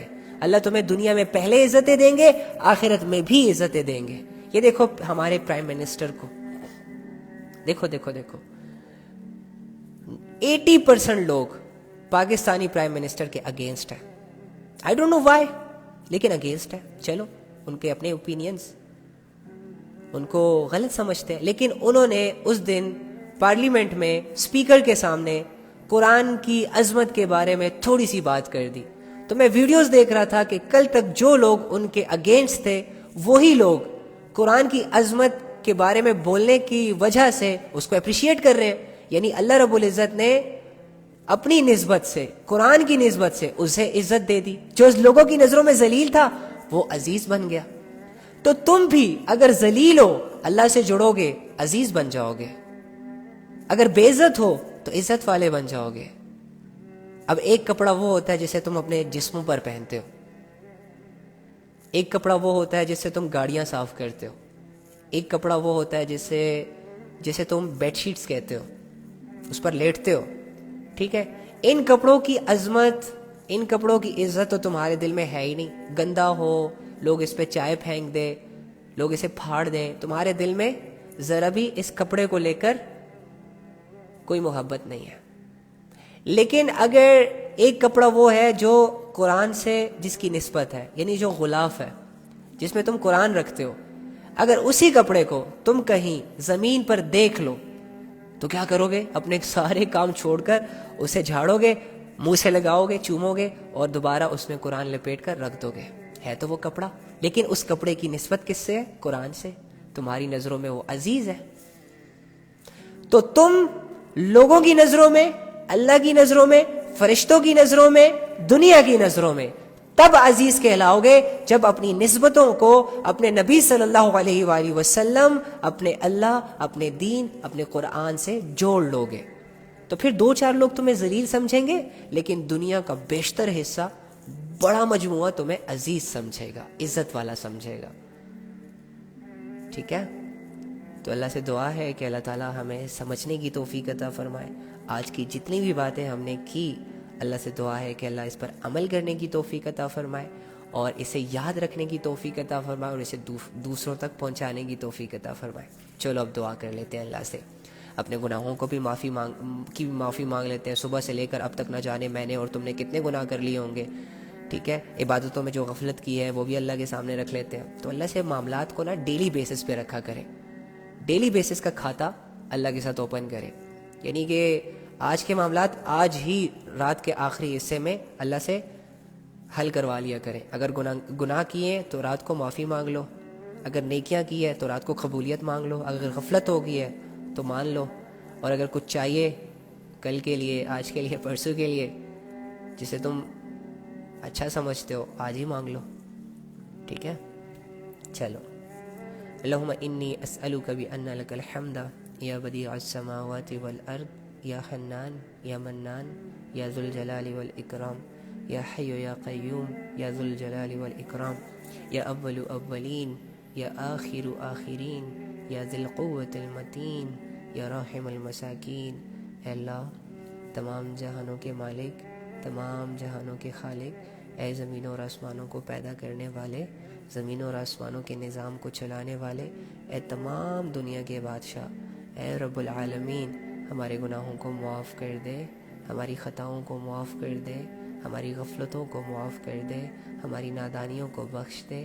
اے اللہ ہماری کمی کوتاہیوں کو پورا کر دے، ہماری کمزوریوں کو ہماری طاقت بنا دے یا رب کریم۔ آج تک جتنی بھی نافرمانیاں مجھ سے، سننے والوں سے، سننے والے کے گھر والوں سے، یا ان کے دوستوں سے، یا ان کے جاننے والوں میں سے کسی سے بھی، اے اللہ پوری دنیا کے مسلمانوں کو سامنے رکھ کر یہ التجا کرتے ہیں کہ اگر ہم سے کوئی بھی ایسے کام ہو گئے ہیں کہ جس سے تو ہم سے ناراض ہو گیا، جو ہمیں نہیں کرنا چاہیے تھا، علم کے باوجود، تجھے جاننے کے باوجود وہ کام کر لیے، اے اللہ ان کاموں کی معافی مانگتے ہیں، ان اعمال کی معافی مانگتے ہیں جنہوں نے قبول کر لینا ہے۔ اور اب ہماری کمزور سی نیکیاں، چھوٹی موٹی نیکیاں اے اللہ آپ قبول کر لیں یا رب کریم۔ ہم نیکیوں سے، اعمال سے، عبادات سے تو تجھے راضی نہیں کر سکتے، کیونکہ اللہ تیری شان بہت نہیں۔ اے اللہ تجھ سے دعا کرتے ہیں کہ ہمیں ماں باپ کا فرما بردار بنا۔ اے اللہ ہم تجھ سے دعا کرتے ہیں کہ ہمیں اپنا فرما بردار بنا۔ اے اللہ ہم تجھ سے دعا کرتے ہیں کہ اللہ ہمارے دلوں میں نبی صلی اللہ علیہ وآلہ وسلم کی محبت کو پیدا فرما۔ سبحان ربک رب العزت عما یصفون وسلام علی المرسلین والحمد للہ رب العالمین۔ اللہم صلی علی محمد النبی الامی وعلی آلہ وسلم تسلیما کثیرا کثیرا۔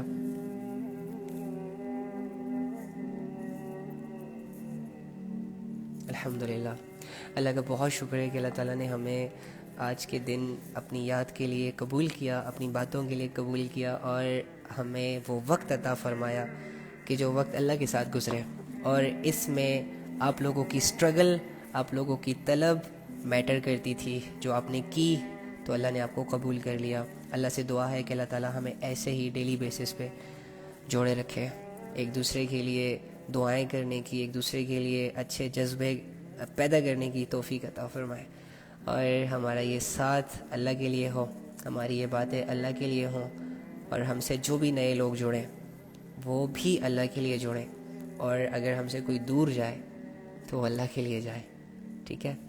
سو چلیں کمنٹس آن کریں گے، لیکن پلیز ایک بندہ ایک کمنٹ کیجیے گا تاکہ میں سب کے کمنٹس ریڈ کر سکوں، ٹھیک ہے؟ اور اگر کسی کو کوئی ضروری بات نہیں کرنی ہوتی تو پلیز وہ کمنٹ نہ کیجیے گا، کیونکہ اس سے نا بہت سارے کمنٹ سکپ ہو جاتے ہیں اور شیطان ان کے دلوں کو بدگمان کرنے کی کوشش کرتا ہے۔ تو آپ جانتے ہیں نا کہ ہماری جنگ جو ہے وہ شیطان سے ہے۔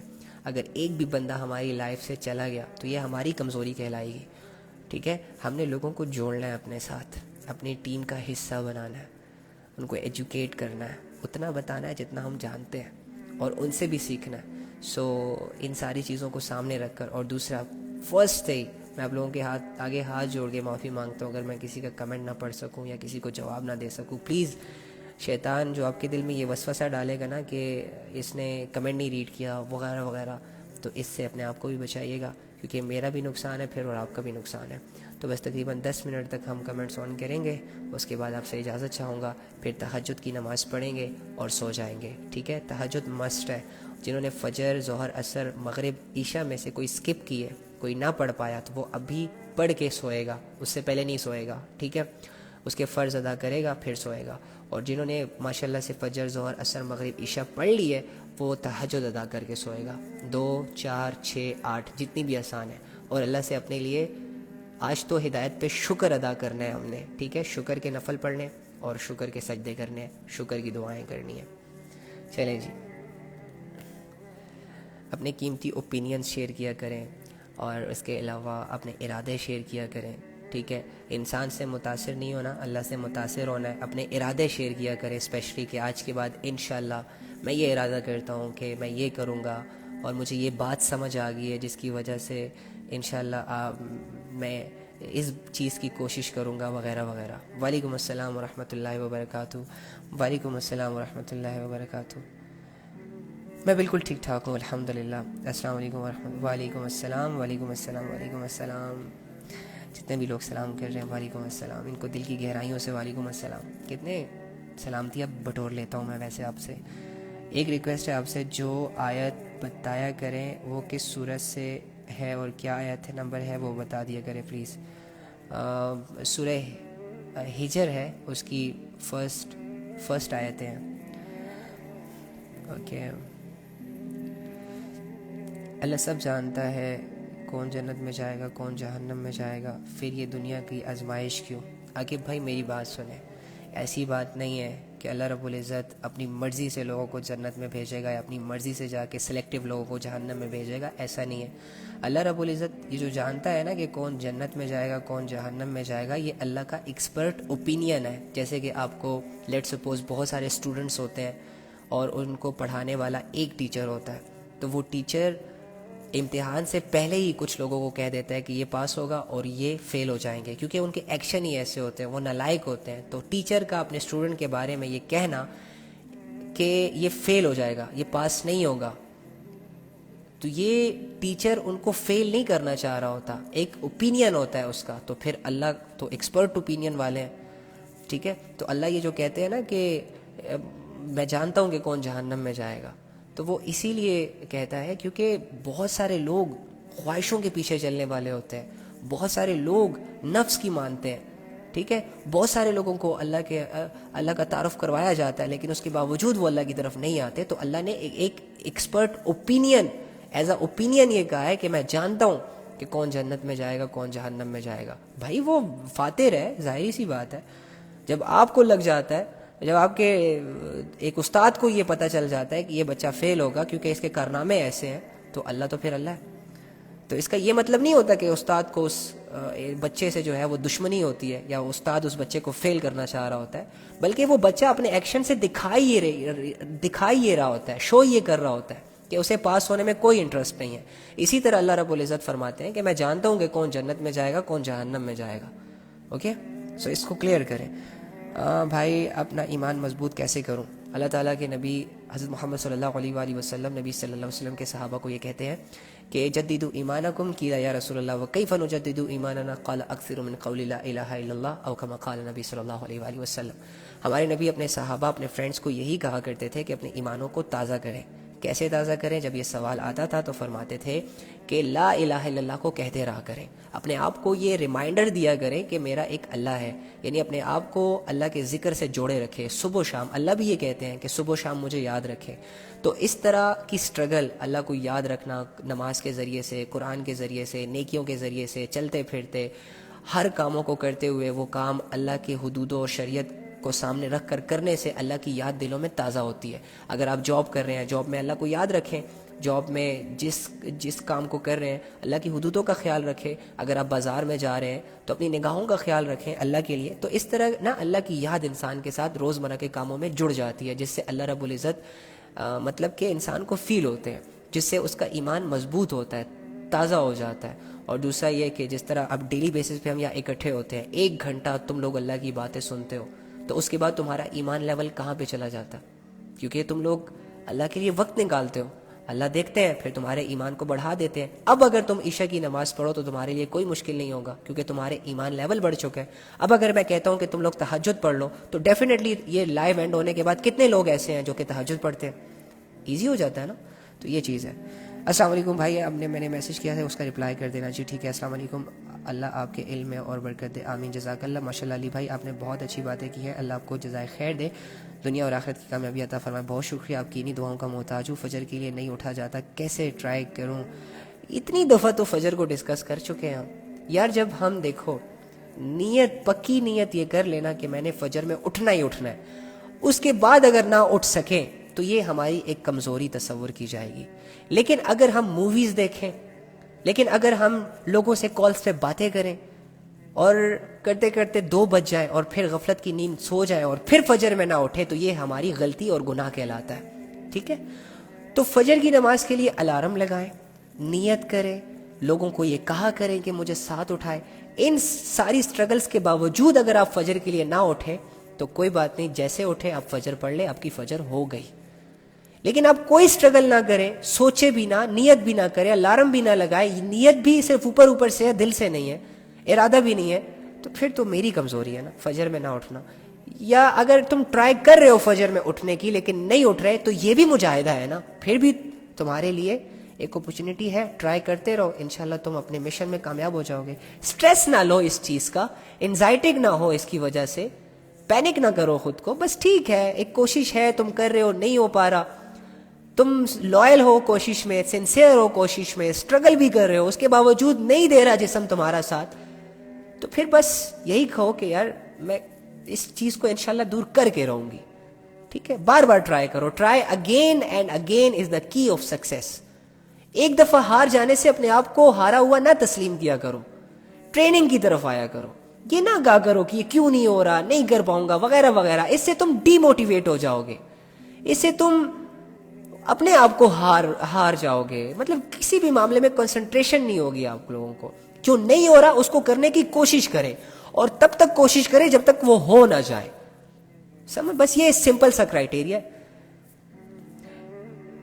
السلام علیکم علی بھائی جان. وعلیکم السلام. علی بھائی میں اپنی لائف سے بھی بہت دور ہوں, اور میں کہیں بہت دور ہوں ان سے بھی. میں کہیں جاب کرتی ہوں, تو پلیز آپ مجھے بتا سکتے ہیں کہ میں نے کیا ابھی تک قرآن پاک نہیں پڑھا. مجھے آپ کو میں کیا بتاؤں اس معاملے میں. آپ مجھ سے نا ڈی ایم میں ڈسکس کر لیجیے گا پلیز, یہ لمبا ٹاپک ہو جائے گا.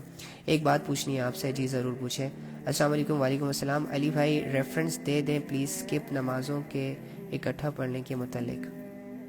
ریفرنس دے دوں یار, میں نے یہ اسکالر سے ہی سنا ہے. ٹھیک ہے, اور اکثر مولانا طارق جمیل صاحب کے کلپس بھی ہیں کہ یار اگر آپ کسی وجہ سے کمزور ہیں, آپ بے نمازی ہیں, آپ کو بالکل نماز نہیں پڑھنا, آپ کے لیے نماز پڑھنا بہت مشکل ہے, آپ فجر سے بھی غافل ہو, ظہر سے بھی غافل ہو, عصر سے بھی غافل ہو, مغرب سے بھی غافل ہو, عشاء سے بھی غافل ہو, تو مجھے بتاؤ کیا یہ غفلت لے کے ہمیں جانا چاہیے قبروں میں؟ نہیں. اب ایک انسان کہتا ہے کہ یار میں نماز پڑھنا تو چاہتا ہوں لیکن غفلت بھاری ہے, میں نماز پڑھنا چاہتا ہوں لیکن مجھے کہیں سے یہ ریفرنس نہیں مل رہا کہ اکٹھی نمازیں بھی پڑھی جا سکتی ہے, اور وہ اس وجہ سے چلو پڑھتا ہی نہیں ہے, سٹل سو جاتا ہے. تو یہ تو پھر وہی بات ہوئی نا کہ ارادہ بھی ضائع ہو گیا. اگر لیٹ سپوز ایک انسان نہیں پڑھ پا رہا اپنے ٹائم پہ, بے نمازی ہے, اسے عادت نہیں ہے, لیکن وہ رات کو اسے ٹائم مل جاتا ہے یا وہ کسی سوچ میں پڑھ لیتا ہے ساری نمازیں اور اللہ سے معافی مانگ لیتا ہے. یار جب وہ کوشش کر کے اللہ کو یہ سمجھے گا نا کہ اللہ غفور الرحیم ہے, تو یار پھر اللہ رب العزت اس کے گمان کو ضائع نہیں کریں گے. اور باقی جہاں تک ریفرنس کا تعلق ہے تو میں انشاءاللہ آپ کو جلدی دے دوں گا. پھر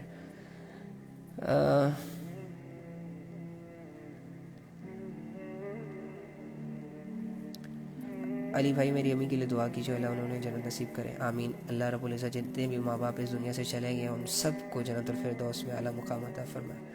علی بھائی کیا ہم لیٹ کے موبائل پر قرآن مجید پڑھ سکتے ہیں؟ یار شعیب بھائی نوجوان ہو, لیٹ کے کیوں یار, کیوں پڑھیں ہم لیٹ کے قرآن؟ میں نہیں سمجھ پا رہا یار. اللہ کی کتاب, اللہ کی وحی, چلو اگر اجازت مل بھی گئی ہمیں, چلو اگر کسی کتاب میں یہ لکھا بھی ہو کہ چلو لیٹ کے قرآن پڑھا جا سکتا ہے, لیکن یار کیا ہے ہماری یہ غیرت گوارا کرے گی کہ ہم اللہ کی کتاب کو لیٹ کے پڑھیں اور وہ بھی لیٹ کے تلاوت کریں؟ یار پراپر طریقے سے اپنے گھروں میں ایک جگہ بنائیں, ایک جا نماز بچھائیں, ساتھ میں قرآن رکھا کریں. ٹھیک ہے, وضو کر کے آیا کرے, 2 رکعت نفل پڑھ کے قرآن کا تھوڑا سا حصہ پڑھ لیا کرے. اس سے قرآن کی عظمت آپ کے دلوں میں آئے گی. ٹھیک ہے, محبت آئے گی. تو یار میں تو یہی سجیسٹ کروں گا تمہیں یار, پلیز یہ نہ کہا کرو کہ یہ جائز ہے نہ جائز ہے. تم وہ دیکھو کہ اچھی چیز کیا ہے, تم دین کے معاملے میں اچھی چیزوں کی طرف آؤ. جیسے تمہیں اگر یہ آفر دی جائے کہ یا 10 روپے لے لو یا 5,000 کا نوٹ لے لو, کیا کرو گے؟ یہی کہو گے 5,000 کا نوٹ چاہیے. پیسے تو 10 روپے بھی ہیں, لیکن جب دنیا کے معاملے میں اچھی چیز کو چوز کرتے ہو تو آخرت کے معاملے میں بھی اپنی نیکیوں کو اس تک پہنچایا کرو کہ کم سے کم آپ کو تو یہ لگے کہ ہاں یار شکر ہے میں نے اچھے طریقے سے تلاوت کر لی ہے. اور اللہ بھی یہی دیکھنا چاہتے ہیں. الذی خلق الموت والحیات, وہ کیا کہتے ہیں وہ 29ویں سپارے کی آیت مجھ سے بھول گئی. الذی خلق الموت والحیات لیبلوکم ایکم احسن عملا, کہ میں نے یہ زندگی اور موت اسی لیے پیدا کی ہے تاکہ میں دیکھ سکوں کہ تم لوگوں میں سے کون اچھے اعمال کرتا ہے. یعنی نیک اعمال کو بھی کون اچھے طریقوں سے پڑھتا ہے, یہ بھی اس سے مطلب لیا جا سکتا ہے. اچھے اعمال آ گیا نا, تو قرآن کو پراپر طریقے سے پڑھنا ایک اچھا عمل ہے, تو آپ اچھے طریقے سے پڑھا کریں. آپ کیسے ہیں؟ ماشاءاللہ آپ بہت زیادہ اچھی ویڈیوز بناتے ہیں, آپ کی ویڈیو نے مجھے بہت زیادہ موٹیویٹ کیا ہے. ایڈ جزاک اللہ, بہت شکریہ. اللہ تعالیٰ آپ کے دل کو اسی طرح سلامت رکھے. اور دوسری بات یہ کہ آپ نے حوصلہ افزائی کی, اس کا شکریہ, لیکن تمام تعریفیں اللہ کی ہیں اور اسی کے پاس ہم جانے والے ہیں. علی بھائی پہلی بات تو آپ مجھے رینڈملی ملے تھے, پھر آپ کی لائف 4-5 دنوں سے دیکھ کر ایمان بلند ہو جاتا ہے. آئی ڈونٹ نو آپ کی وائس سنتے مجھے آپ کی لائف سے جانے کا من ہی نہیں کرتا. اللہ کا بہت شکر ہے. دیکھیے یہ تو آپ لوگوں کی محبت ہے, آپ لوگوں کی عزت ہے جو آپ اللہ کی وجہ سے مجھے دیتے ہیں. اگر اللہ رب العزت اس محبت اور اس عزت کو آپ کے دلوں سے کھینچ لے تو یہ علی بھائی یہیں پہ بولتا رہے گا لیکن آپ کے دل میں سننے کی طاقت نہیں بچے گی. تو یہ تمام تعریفیں اس اللہ کے لیے ہیں اور میں اللہ کا اس پہ شکر کرتا ہوں, اور اللہ سے میں یہ دعا کروں گا کہ اللہ تعالیٰ مجھے اس نعمت کی قدر کرنے کی توفیق عطا فرمائے. جب امتحان ہوتے ہیں تو لوگ نقل کاپی کر کے پاس ہو جاتے ہیں. چلو ہم بھی اس امتحان سے زندگی میں آپ صلی اللہ علیہ وآلہ وسلم کی کاپی کر کے پاس ہو جاتے ہیں. ایگزیکٹلی. اٹھائیں کتابیں جن کتابوں میں نبی صلی اللہ علیہ وآلہ وسلم کی زندگی مبارک لکھی ہے, عادات مبارک لکھی ہے, ان کو پڑھیں اور اس طرح کرنے کی کوشش کریں. مشکل نہیں ہے بھائی. میرے لیے صبر کی دعا کیجیے پلیز. میں آپ کے لیے یہ دعا کروں گا کہ اللہ تعالیٰ آپ پر وہ حالات ہی نہ لائے کہ جن حالات پر آپ کو صبر کرنا پڑے. ٹھیک ہے, آپ اللہ سے یہ دعا کریں کہ اللہ تعالیٰ مجھے عافیت عطا فرما. صبر تو تب کیا جاتا ہے جب انسان پر کوئی آزمائش آتی ہے, جب انسان پر کوئی دکھ ٹوٹتے ہیں, جب انسان کو برے لوگ ملتے ہیں, جب انسان کو ذلیل کیا جاتا ہے. تو میں کیوں آپ کے لیے یہ دعا کروں کہ اللہ تعالیٰ تمہیں صبر کرنے کا موقع دے. اس سے پہلے پھر تمہیں صبر کے لیے ذلیل ہونا پڑے گا, مشکلات سے گزرنا پڑے گا. میں تو اپنی بہن کے لیے یہی دعا کروں گا کہ اللہ تعالیٰ میری بہن کو عافیت والی زندگی عطا کرے ہر معاملے میں. بھائی میرے لیے اچھا جی, آزمائشوں پر صبر کیسے کریں؟ میں بتا چکا ہوں آپ کو آزمائشوں پر صبر کیسے کرنا ہے. یہ سوچ کر کہ اگر اب آزمائشیں آ چکی ہیں اور آپ کو صبر کرنا پڑ رہا ہے تو یہ سوچا کرے کہ اس صبر پر مجھے میرا اللہ ملنے والا ہے اور میری زندگی کا مقصد پورا ہونے والا ہے. جب مجھے میرا اللہ مل جائے گا, جب مجھے میرے اللہ کا ساتھ مل جائے گا تو میں پہلے سے زیادہ مضبوط ہو جاؤں گا. ایک بات مجھے بتائیں, جب آپ زمین پر چلتے ہیں, آپ کسی کیچڑ پہ پاؤں رکھتے ہیں, آپ کے پاؤں گندے ہو جاتے ہیں, اس کیچڑ کو آپ برا بلا بھی کہتے ہیں. وہ کیچڑ, وہ مٹی جب آپ کے کپڑوں پر لگتی ہے تو آپ اپنے کپڑوں کو صاف بھی کرتے ہیں.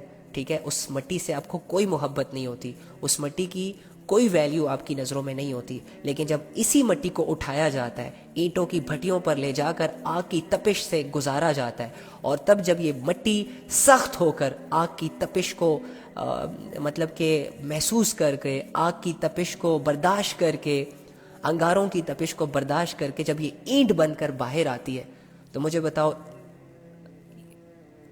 کہ اب وہی مٹی جب اینٹ بن جائے آزمائشوں کی وجہ سے, صبر کی وجہ سے, تو اس کی ویلیوز بنتی ہے کہ نہیں بنتی, اس کی قیمت لگتی ہے کہ نہیں لگتی, لوگ اسے خریدنے جاتے ہیں کہ نہیں جاتے. اس کا مزاج سخت ہو جاتا ہے. اس کے اندر پہلے وہ مٹی تھی, جب پاؤں رکھتا کوئی تو اپنی شکل ہی چینج کر دیتی تھی. اب اتنی مضبوط ہو گئی ہے کہ اگر کسی کے سر پہ بھی مارو گے تو سر پھٹ جائے گا, اسے کچھ نہیں ہوگا. تو اللہ رب العزت انسان کو جو آزمائشوں سے گزارتا ہے یہ اسی لیے گزارتا ہے کہ آپ لوگوں کے مزاج کو تھوڑا سا وہ ایجوکیٹ کرنا چاہ رہا ہوتا ہے, آپ کے مزاج کو تھوڑا سا بدلنا چاہ رہا ہوتا ہے. جب تک آپ تکلیفوں سے گزریں گے نہیں, جب تک آپ چھوٹی چھوٹی تکلیفوں سے گزریں گے نہیں, تب تک آپ بڑی تکلیفوں کا سامنا نہیں کر پائیں گے. تو اللہ تعالیٰ آپ کو تیار کر رہے ہیں. اور دنیا میں تو تکلیفیں کوئی تکلیفیں نہیں ہیں, قبر کی تکلیفوں کا سوچا کرے تو دنیا کے غم آپ کو غم لگیں گے ہی نہیں. یا پھر نبی صلی اللہ علیہ وآلہ وسلم کی زندگی کو پڑھیں اور ان کے حالات کو ذرا ایکسپلور کریں, اسکریچ کریں, تب آپ کو پتہ چلے گا کہ تکلیفیں کیسے کہتے ہیں. اور پھر اپنی زندگی کو تھوڑا سا کمپیئر کریں تو تمہیں تمہاری تکلیف بھی راحت نظر آئے گی, تمہیں تمہاری آزمائش بھی آسان نظر آئے گی. ٹھیک ہے, یہ بس صرف ہمارا علم سے دوری ہوتی ہے. السلام علیکم علی بھائی. وعلیکم السلام. میں اللہ کی بات نہیں پہنچا سکتی آگے, مطلب بولا ہی نہیں جاتا, کسی کے سامنے الفاظ ہی زبان پہ نہیں آتے. آپ کی تحریر دیکھو کتنے لوگوں کے سامنے آ گئی ہے, کیسے نہیں پہنچا سکتی آپ اللہ کی بات. آپ کی فکر, آپ کی دعائیں بھی فیصلہ کرتی ہیں. ٹھیک ہے, اللہ رب العزت نے انسان کو ڈیفرنٹ صلاحیتیں دی ہیں. کسی کو بولنے کی صلاحیت دی ہے تو کسی کو لکھنے کی صلاحیت دی ہے, کسی کو سوچ کی صلاحیت دی ہے تو کسی کو ایکشن کی صلاحیت دی ہے. اور یہ ہمارے صحابہ کے ساتھ بھی تھا. عمر رضی اللہ تعالیٰ عنہ کو یہ صلاحیت حاصل تھی کہ وہ دلیر تھے, بہادر تھے, ان میں غصہ تھا, ان میں غیرت تھی.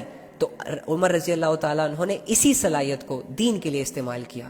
علی رضی اللہ تعالیٰ عنہ کے پاس صلاحیت تھی علم کی, چیزیں یاد ہو جاتی تھی, چیزوں کو اچھی طریقے سے ایکسپلین کرنا جانتے تھے. تو علی رضی اللہ تعالیٰ عنہ نے اسی صلاحیت کو یوز کیا دین میں. اور محمد صلی اللہ علیہ وآلہ وسلم تو ساری صلاحیتوں کے مجموعہ ہے نا. علم والے بھی ہیں, اخلاق والے بھی ہیں, صبر والے بھی ہیں, برداشت والے بھی ہیں, غیرت والے بھی ہیں, نرم بھی ہیں, سب کچھ ہے. وہ تو ساری صلاحیتوں کا مجموعہ ہے نا. تو انہوں نے ساری صلاحیتوں کو اللہ کے دین کے لیے استعمال کیا. تو تمہارے اندر بھی جو صلاحیتیں ہیں, جو ایکسپرٹ چیزیں ہیں, اس کو اللہ کے لیے استعمال کرو اچھے طریقے سے. کوئی بات نہیں ہے بول نہیں سکتے تو علم صرف بولنے سے تو نہیں پھیلتا. علم پھیلانے کے تو بہت سارے طریقے ہوتے ہیں. آپ ان طریقوں میں سے کوئی طریقہ اپنے لیے چوز کر لیں. پریشان نہ ہوا کریں. اور جس چیز میں آپ کمزور ہیں اس کمزوری کو دور کرنے کے لیے اللہ سے دعائیں کریں. آپ کو دعاؤں کا موقع مل جائے گا. آپ کی کمزوری آپ کی طاقت مل جائے گی. آپ کی کمزوری اللہ کا تعلق کا ذریعہ بن جائے گی. اور کیا چاہیے؟ اللہ سے کنیکٹ ہو جائیں اس کمزوری کی وجہ سے. اللہ بولنا چاہتی ہوں ربی اشرح لی صدری ویسر لی امری, پڑھا کریں یہ دعائیں. موسیٰ علیہ السلام کو تو بھی یہی فکر تھی نا کہ اللہ بول نہیں سکتا, باتیں اچھی طریقے سے نہیں سمجھا پاؤں گا, میرے ساتھ میرے ہارون کو بھیج دیں.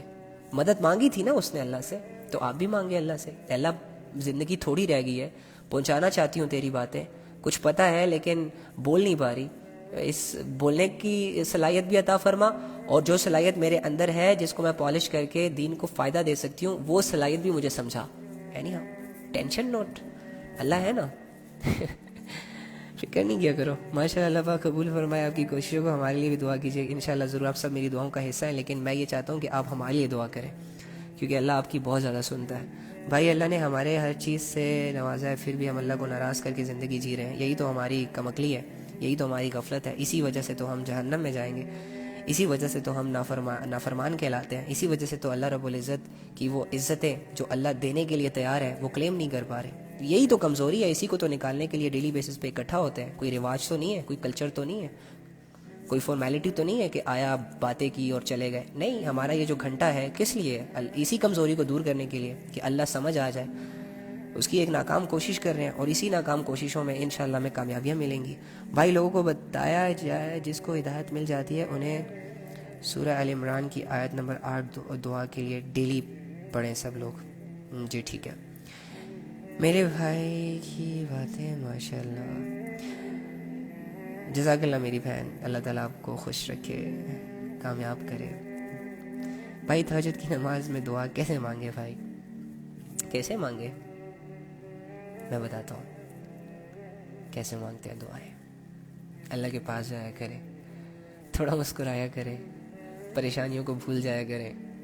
اللہ رب العزت کو اتنا دور سمجھنا یہ چھوڑ دیا کرے. اللہ کو اپنا اللہ مان کر اور اپنے آپ کو کمزور سمجھ کر ایک سجدہ کیا کریں. سجدہ کرنے کے بعد ہاتھ اٹھایا کریں, جھولی پھیلایا کریں, اور اللہ کے سامنے خود کو کمزور سے کمزور تر بنایا کرے. پھر اللہ سے اپنی حاجتیں رکھ دیں ان کے سامنے. یا اللہ یہ کرنا چاہتا ہوں نہیں ہو رہا, یا اللہ یہ کرنا چاہتا ہوں نہیں ہو رہا, یا اللہ میں چاہتا ہوں ایسا ہو جائے, تو کیا چاہتا ہے مجھے اسی پہ راضی رکھنے کی توفیق عطا فرما. ضروری نہیں ہے یار کہ تم اپنی فیلنگز کو ایکسپریس کرنے کے لیے اللہ کے سامنے رکھنے کے لیے عربی سیکھو, انگلش سیکھو. یار تمہارے دل کے جذبات الفاظ بن کر تمہارے رب کے سامنے آنے چاہیے. یار تم لوگوں سے باتیں نہیں کرتے, جس سے تم کلوز ہوتے ہو, کیسے اپنے دل کی باتیں ساری کی ساری فر اس کے سامنے رکھ دیتے ہو. وہ کیا کر سکتا ہے زیادہ سے زیادہ سننے کے علاوہ؟ تو اس کے سامنے بھی کچھ رکھو نا, اسی جذبات کے ساتھ, اسی محبت کے ساتھ.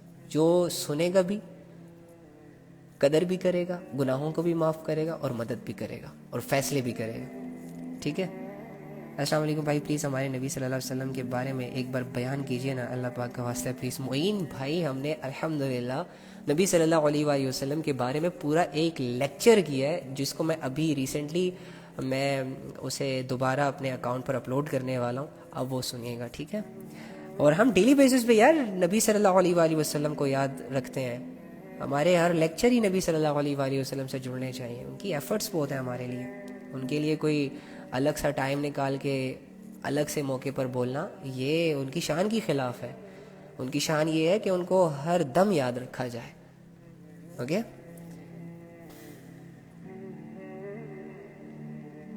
چلیں جی, بہت شکریہ. اللہ تعالیٰ آپ لوگوں کو خوش رکھے, اللہ تعالیٰ آپ لوگوں کو جزائے خیر دے.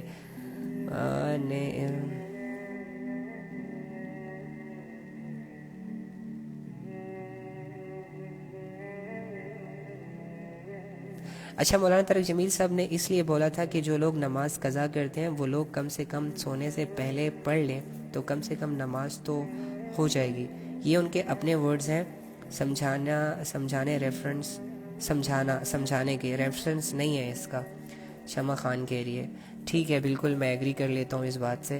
میں تو اس لیے کہہ رہا تھا کہ میں ریفرنس دے دوں کیونکہ میں بھی کسی سے پوچھنا چاہ رہا تھا.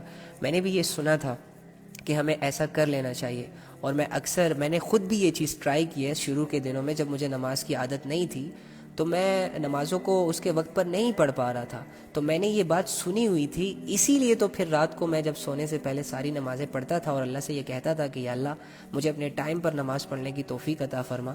تو میرا اس چیز نے اتنی ہیلپ کی کہ اللہ رب العزت نے مجھے فجر بھی اپنے ٹائم پہ دے دی, ظہر بھی اپنے ٹائم پہ دے دی, عصر بھی اپنے ٹائم پہ دے دی. ٹھیک ہے, ابھی بھی جب کوئی اسکپ ہو جاتی ہے کسی وجہ سے تو اسے سونے سے پہلے دن کے ختم ہو جانے سے پہلے میں ریکور کر لیتا ہوں. ٹھیک ہے, میں کمزور ہوں یار, میں کوئی فرشتہ نہیں ہوں جو اللہ کے سامنے 24 گھنٹے کھڑا رہوں گا. میرے اندر اتنی طاقت نہیں ہے. میں تو اپنے آپ کو بالکل کوشش کر سکتا ہوں لیکن کامل نہیں بن سکتا نا. تو میں تو اپنی کمزوریوں کو سامنے رکھ کر خود کو سمجھاؤں گا, اور پھر جو چیز مجھے فائدہ دے گی میں وہ آپ کے سامنے رکھ دوں گا. ٹھیک ہے, تو یہ تھینک گاڈ کہ آپ نے یہ بات کلیئر کر دی. شکریہ بہن, بہت شکریہ. شکر ہے میں نے یہ کمنٹ پڑھ لیا, ادروائز میں تو جانے والا تھا. ماشاء اللہ آپ بہت اچھی باتیں کرتے ہیں, تو اللہ آپ کو سلامت رکھے, نالج انکریز کرے. بہت شکریہ. بس یہ نالج کے پیچھے بھاگ رہا ہوں آج کل, یہی دعا کیا کرے میرے لیے. بھائی اب چلتی ہوں, انڈیا میں 1 بجنے لگ گیا. اوکے جی, ادھر بھی بہت ٹائم ہو گیا. بہت شکریہ. اللہ تعالیٰ آپ لوگوں کو جزائے خیر دے, اور اللہ تعالیٰ آپ لوگوں کے وقت میں برکت ڈالے. اللہ سے دعا ہے کہ اللہ تعالیٰ آپ لوگوں نے آج اللہ کی رضا کے لیے جتنا ٹائم دیا, اسی طرح آپ کو ڈیلی بیسس پر ٹائم دینے کی توفیق عطا فرمائے. اور جس طرح آج اللہ نے آپ کو بہت ساری چیزیں سمجھائیں, یہ ڈسکشن سے بہت ساری چیزیں کلیئر ہو جاتی ہیں, یہ لوگوں کی کمنٹ سے بہت ساری چیزیں کلیئر ہو جاتی ہیں, اس کے علاوہ سننے سے بہت ساری چیزیں کلیئر ہو جاتی ہیں, اور ہمارے نالج انکریز ہو جاتے ہیں. اب نالج تو انکریز ہو گئے, اب ہم نے کرنا کیا ہے کہ عمل کی طرف آنا ہے. اب ہم نے کرنا کیا ہے کہ ہمیں پتہ چل گیا ہے کہ اللہ رب العزت گناہوں کو معاف کرنے والے ہیں, تو ہمیں یہ چاہیے کہ ہم اس کے ایکشن کی طرف آئیں اور فوراً سے جا کے اپنے گناہوں کی معافی مانگیں. اگر ہمیں یہ پتہ چل گیا کہ اللہ رب العزت نے ہمیں ایمان جیسی بڑی دولت دے دی ہے, اور ہمیں ان لوگوں سے بچا لیا ہے کہ جو لوگ حسرت کریں گے قیامت کے دن کہ کاش ہم مسلمان ہوتے, تو ہمیں یہ چاہیے کہ اب ہم اللہ کا شکر ادا کریں. بائی ورڈز بھی شکر ادا کریں اور بائی ایکشنز بھی شکر ادا کریں. آج سے حلال کاموں کو اپنائیں, حرام کاموں کو چھوڑ دیں, گناہوں کی طرف جانا چھوڑ دیں, نیکیوں کی طرف آنا شروع کر دیں. بس یہی اسٹرگل انشاءاللہ کرنی ہے. زندگی کی ٹینشنوں سے, زندگی کی پریشانیوں سے, زندگی کی آزمائشوں سے خود کو نکالیں. یہ کوئی پریشانی نہیں ہے, یہ کوئی آزمائش نہیں ہے, یہ کوئی ٹینشن نہیں ہے. ابھی بہت مشکل سفر شروع ہونے والا ہے, اس کے لیے تیاری کرنی ہے. اوکے, فی امان اللہ. اپنا بہت سارا خیال رکھیے گا. اللہ حافظ.